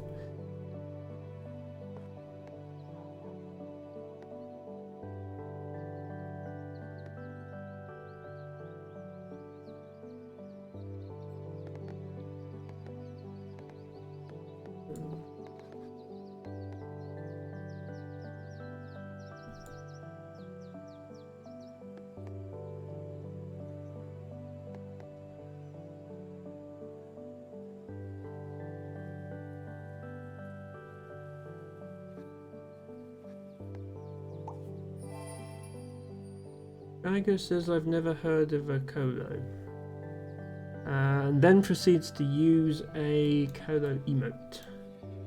You're not fooling anyone, Divago.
Okay, we're starting a new row here, I think. You can only go around the map so many times before you have to give up, accept that there's nowhere for your tile.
Hello, blushing sunshine.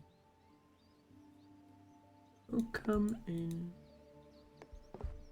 Just having a little cozy dorf and chill. Hope you are doing okay, blushing sunshine. It was lovely to catch your stream earlier. Thank you for redeeming your second flower of the day. How is Dorf going? Dorf is going well. So this is my big Dorf. As you can see, I am close to 1,000,000 points now, and the Dorf is getting big. The Dorf is getting so big it's starting to slow down my PC trying to play it. My goal is to get to 1,000,000 points, and then I'll probably be taking a break from Dorf. And that should happen next stream. So today we're going to get to about 980,000. Then the final 20,000 will be next Friday. And we can have a proper 1,000,000 point celebration at the end of it. And then, yeah, after that I'll be stopping Friday streams for a while, because I'll be using the time to do botany field work. It would be nice to end it on a high note. We've been distracting him from getting 1,000,000 points a lot today. I don't need to get it today. It's all planned. I'm getting it next stream. I started at 960,000 today, and I'm going to get to 980,000. And then the last 20,000 will be next week. That is the plan. And so far we seem to be doing pretty well. Despite the distractions that occurred in the first half of the stream, we are on target. So there is no problem there.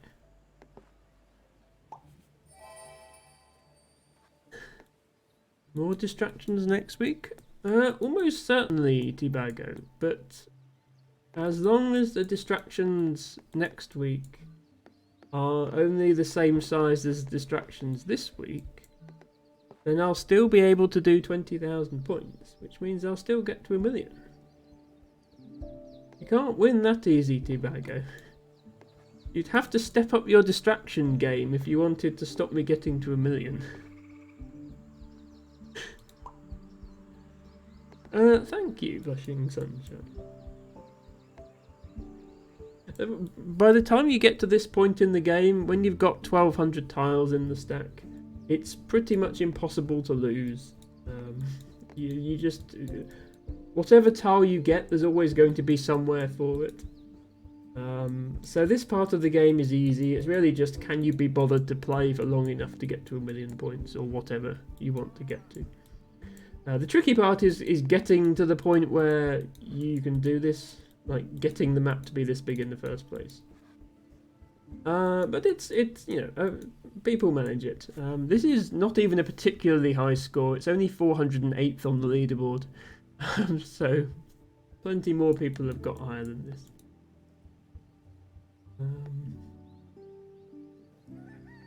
Blushing Sunshine says, I'm pretty good at finding ways to lose.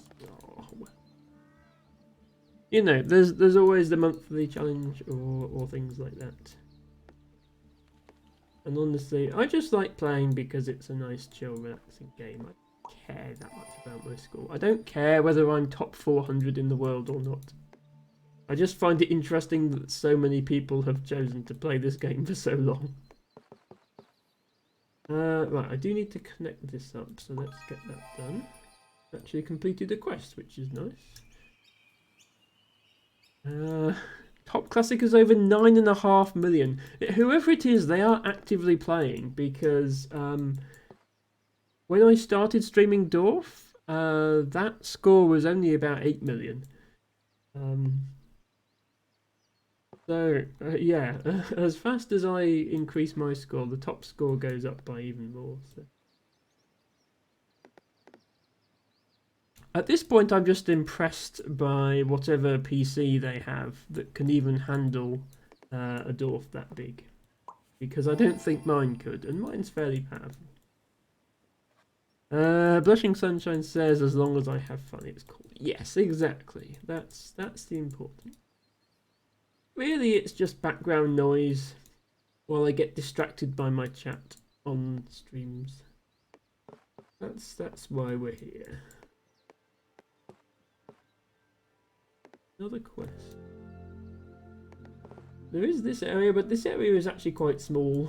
It's only that big, so it's not going to help with a quest that wants 1,307 fields. I'm going to have to put it over here. Move on to that one.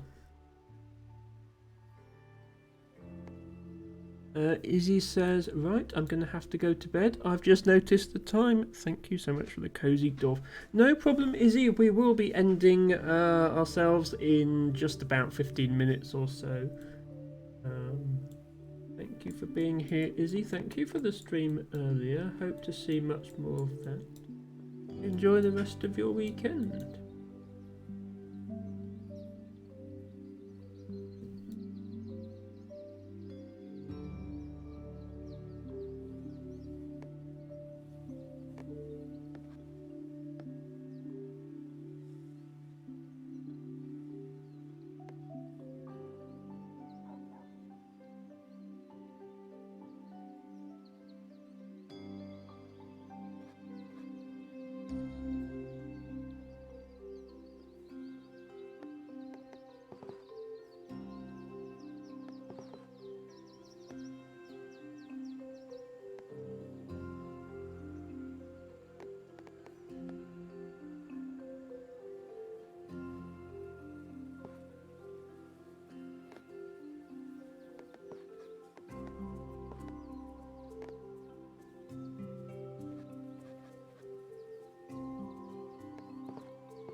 Lego says, I think they may be running Dorf on a supercomputer.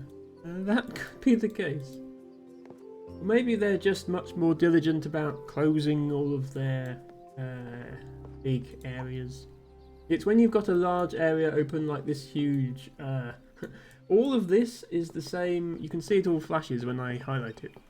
All of this is the same town. And that's what really lags the game. So they could just be better at closing things off than I am. Which is to say, if they close things off at all, they're better than me. Because I never do. Okay, this is a...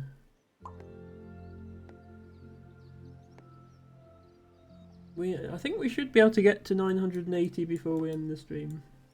Despite the distraction.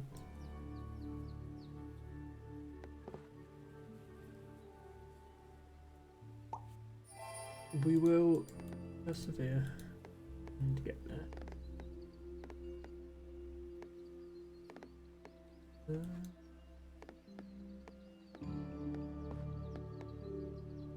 Good railways. This area is a disaster. We'll get to a million and then we won't have to look at it anymore. I can play smaller monthly dwarfs that I can be more picky about how they look and make them nice and neat.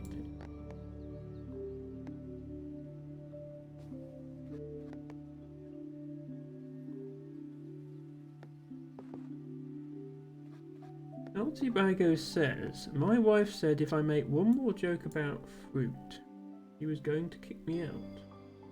Where does a man go from here?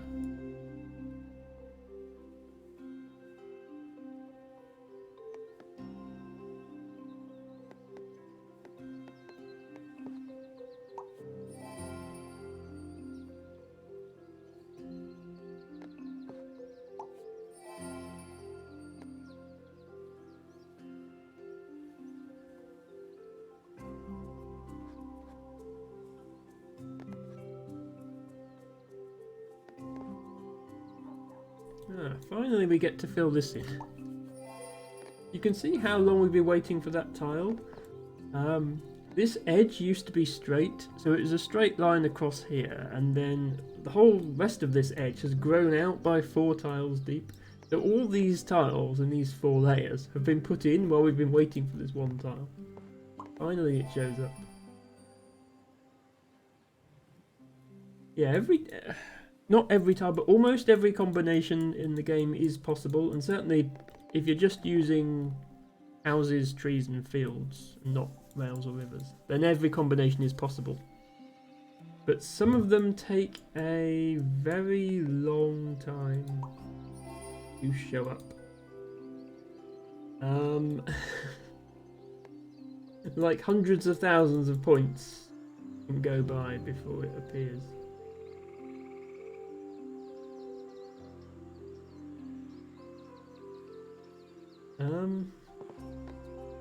I don't know if you can use the word Twitch in emote names, Debago.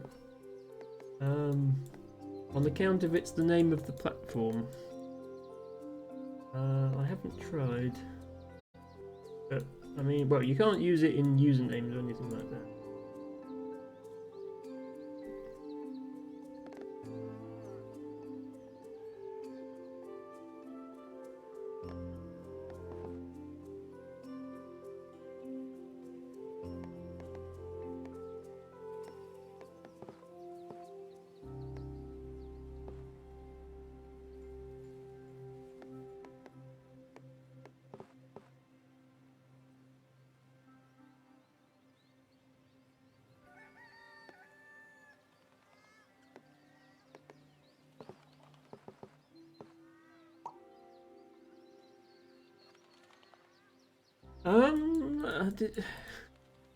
Sounds like a good way to get shadow banned, Debugger.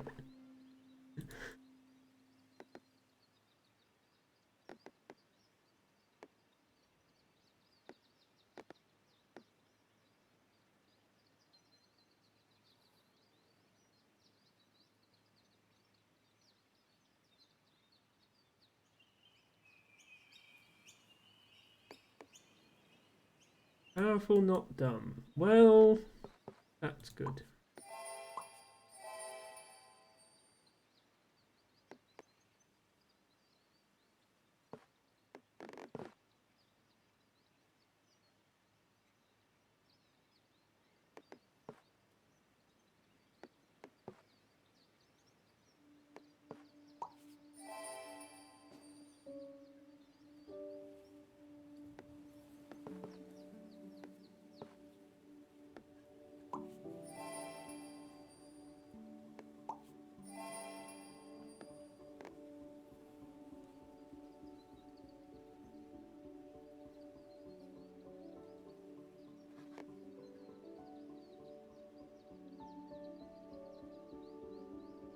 Time for a new row here, I think.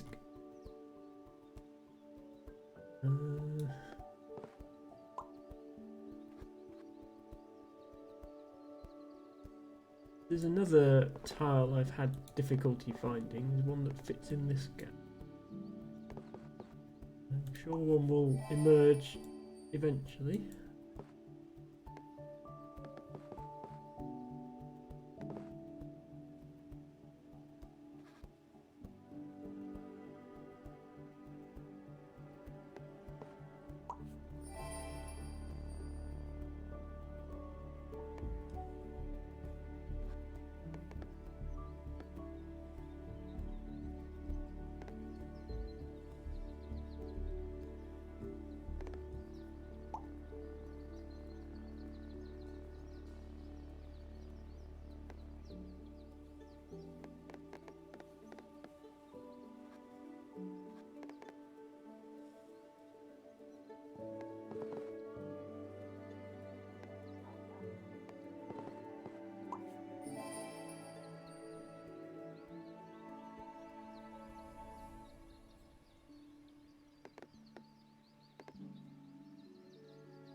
This fits nicely, but the water is on completely the wrong side from where I want it, so...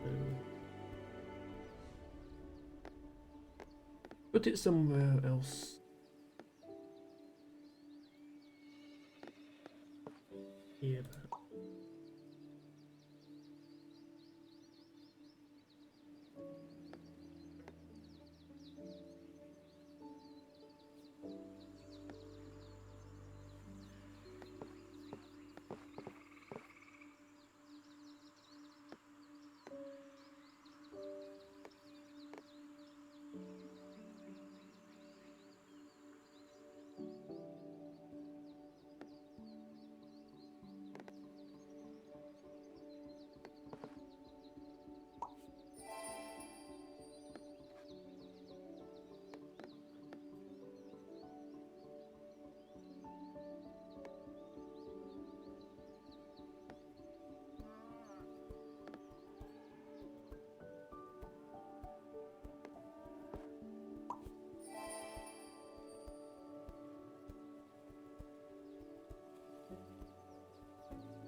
Over here.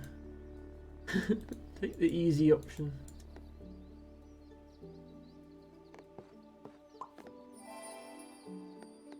Okay, let's see if we can stop on exactly 980. I haven't been worrying about exact milestones for most of this, but the last couple of streams we've gone for exact numbers.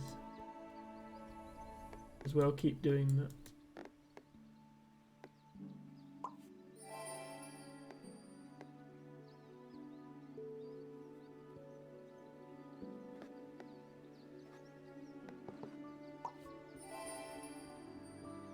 It's now.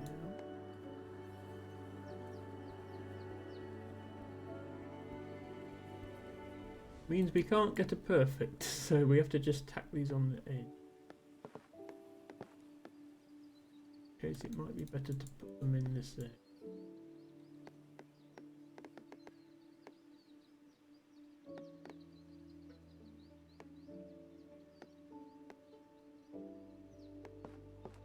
Won't be in the way of anything.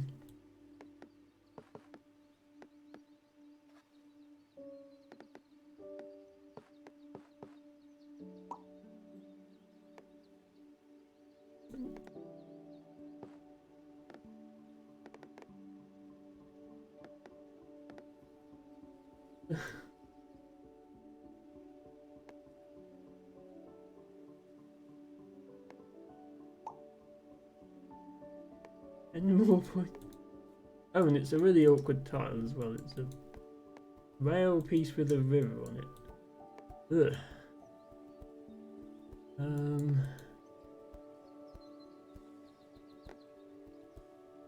Here. There we go. That's going to be 980,000. We will leave it there for today. We are a few minutes early, so made it with plenty of time. And next stream will be the conclusion. So for anybody interested in the stats, despite the delay, I still think we're going to get there before 100 hours of playtime, although it's going to be close. We've got 2 hours and 58 minutes left to score the next 20,000 points, so we might have to postpone the Botany Redeem on next week's stream until we actually make it to 1 million. Because it took longer than 2 hours 58 minutes today. But yeah, 980,000 in 97 hours. So we averaged more than 10,000 points per hour. Compared to Ophelia's 5,000 every 8 hours. No, not quite that bad. We've also got over 10,000 perfect placements as well. I missed that milestone. This number has gone over 10,000. Still 96.1. But yes, I know some of you are interested in the figures, especially Harry. Matcha said, came back to you reaching 980. Yes, well, that I think is where we will leave it today. I don't really have time to start anything else. Thank you everybody for watching. Thank you in particular to Burton for the subscription. To LT Bago for 500 bits, to Pro Stoic for gifting a subscription to Heron to Birds, to Dandelion for the follow, Izzy for the raid, Rooney for the raid, and LT Bago for the resub. I think you are my first 8-month resub. Sorry, I didn't acknowledge that originally because it happened while I was still getting the stream set up, but yes. Ibago did resubscribe. Hugely appreciated your presence over the last 8 months. Can't believe it's been that long already. We will look for somebody to raid now. Matcha says, I'm pretty sure that's not 96%, at least it doesn't look like it. Oh, you're referring to the perfect placement percentage. Are you saying it's lower than it looks lower or looks higher? Because I know around the edge you've got all these holes, but if you go towards the middle of the dwarf, like there's all this area here that's completely filled in, and almost every one of these placements is perfect. So that's a lot of perfects. So I don't know why you're thinking it's not 96%. I mean, the game doesn't lie, the game is counting everything. Anyway, yes, we are going to look for somebody to raid now. As always, if anybody has suggestions, do let me know. I will always consider them. Who is on though? And this guy's on. Jade is on. Shelley is on. Quite a few people are on who were in this stream earlier. It's been a while since I raided Nespa actually. It's been a couple of months. So I think we'll head over to Nespa today. So I did shout out Nespa earlier in the stream. He's doing Nes games.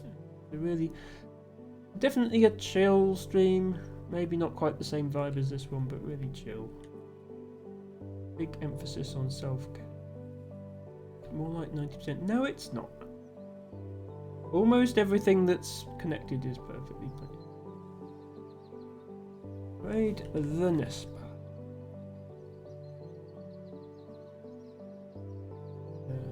Go, that is set up. So yes, I will be back tomorrow. I think I'm gonna put Infinifactory on hold, possibly finish it off stream because we did a lot of it. So tomorrow will be the first episode of Spiritfarer, which was requested by Ruby. Sunday will be the first episode of The Witness, which was requested by Ren. Since I have quite a backlog of requests, I am going to be running 2 side by side until that backlog is cleared.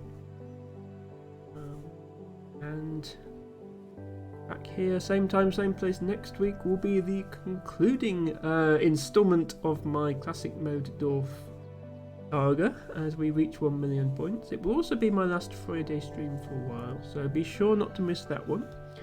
Until then, thank you all for watching. And bye for now.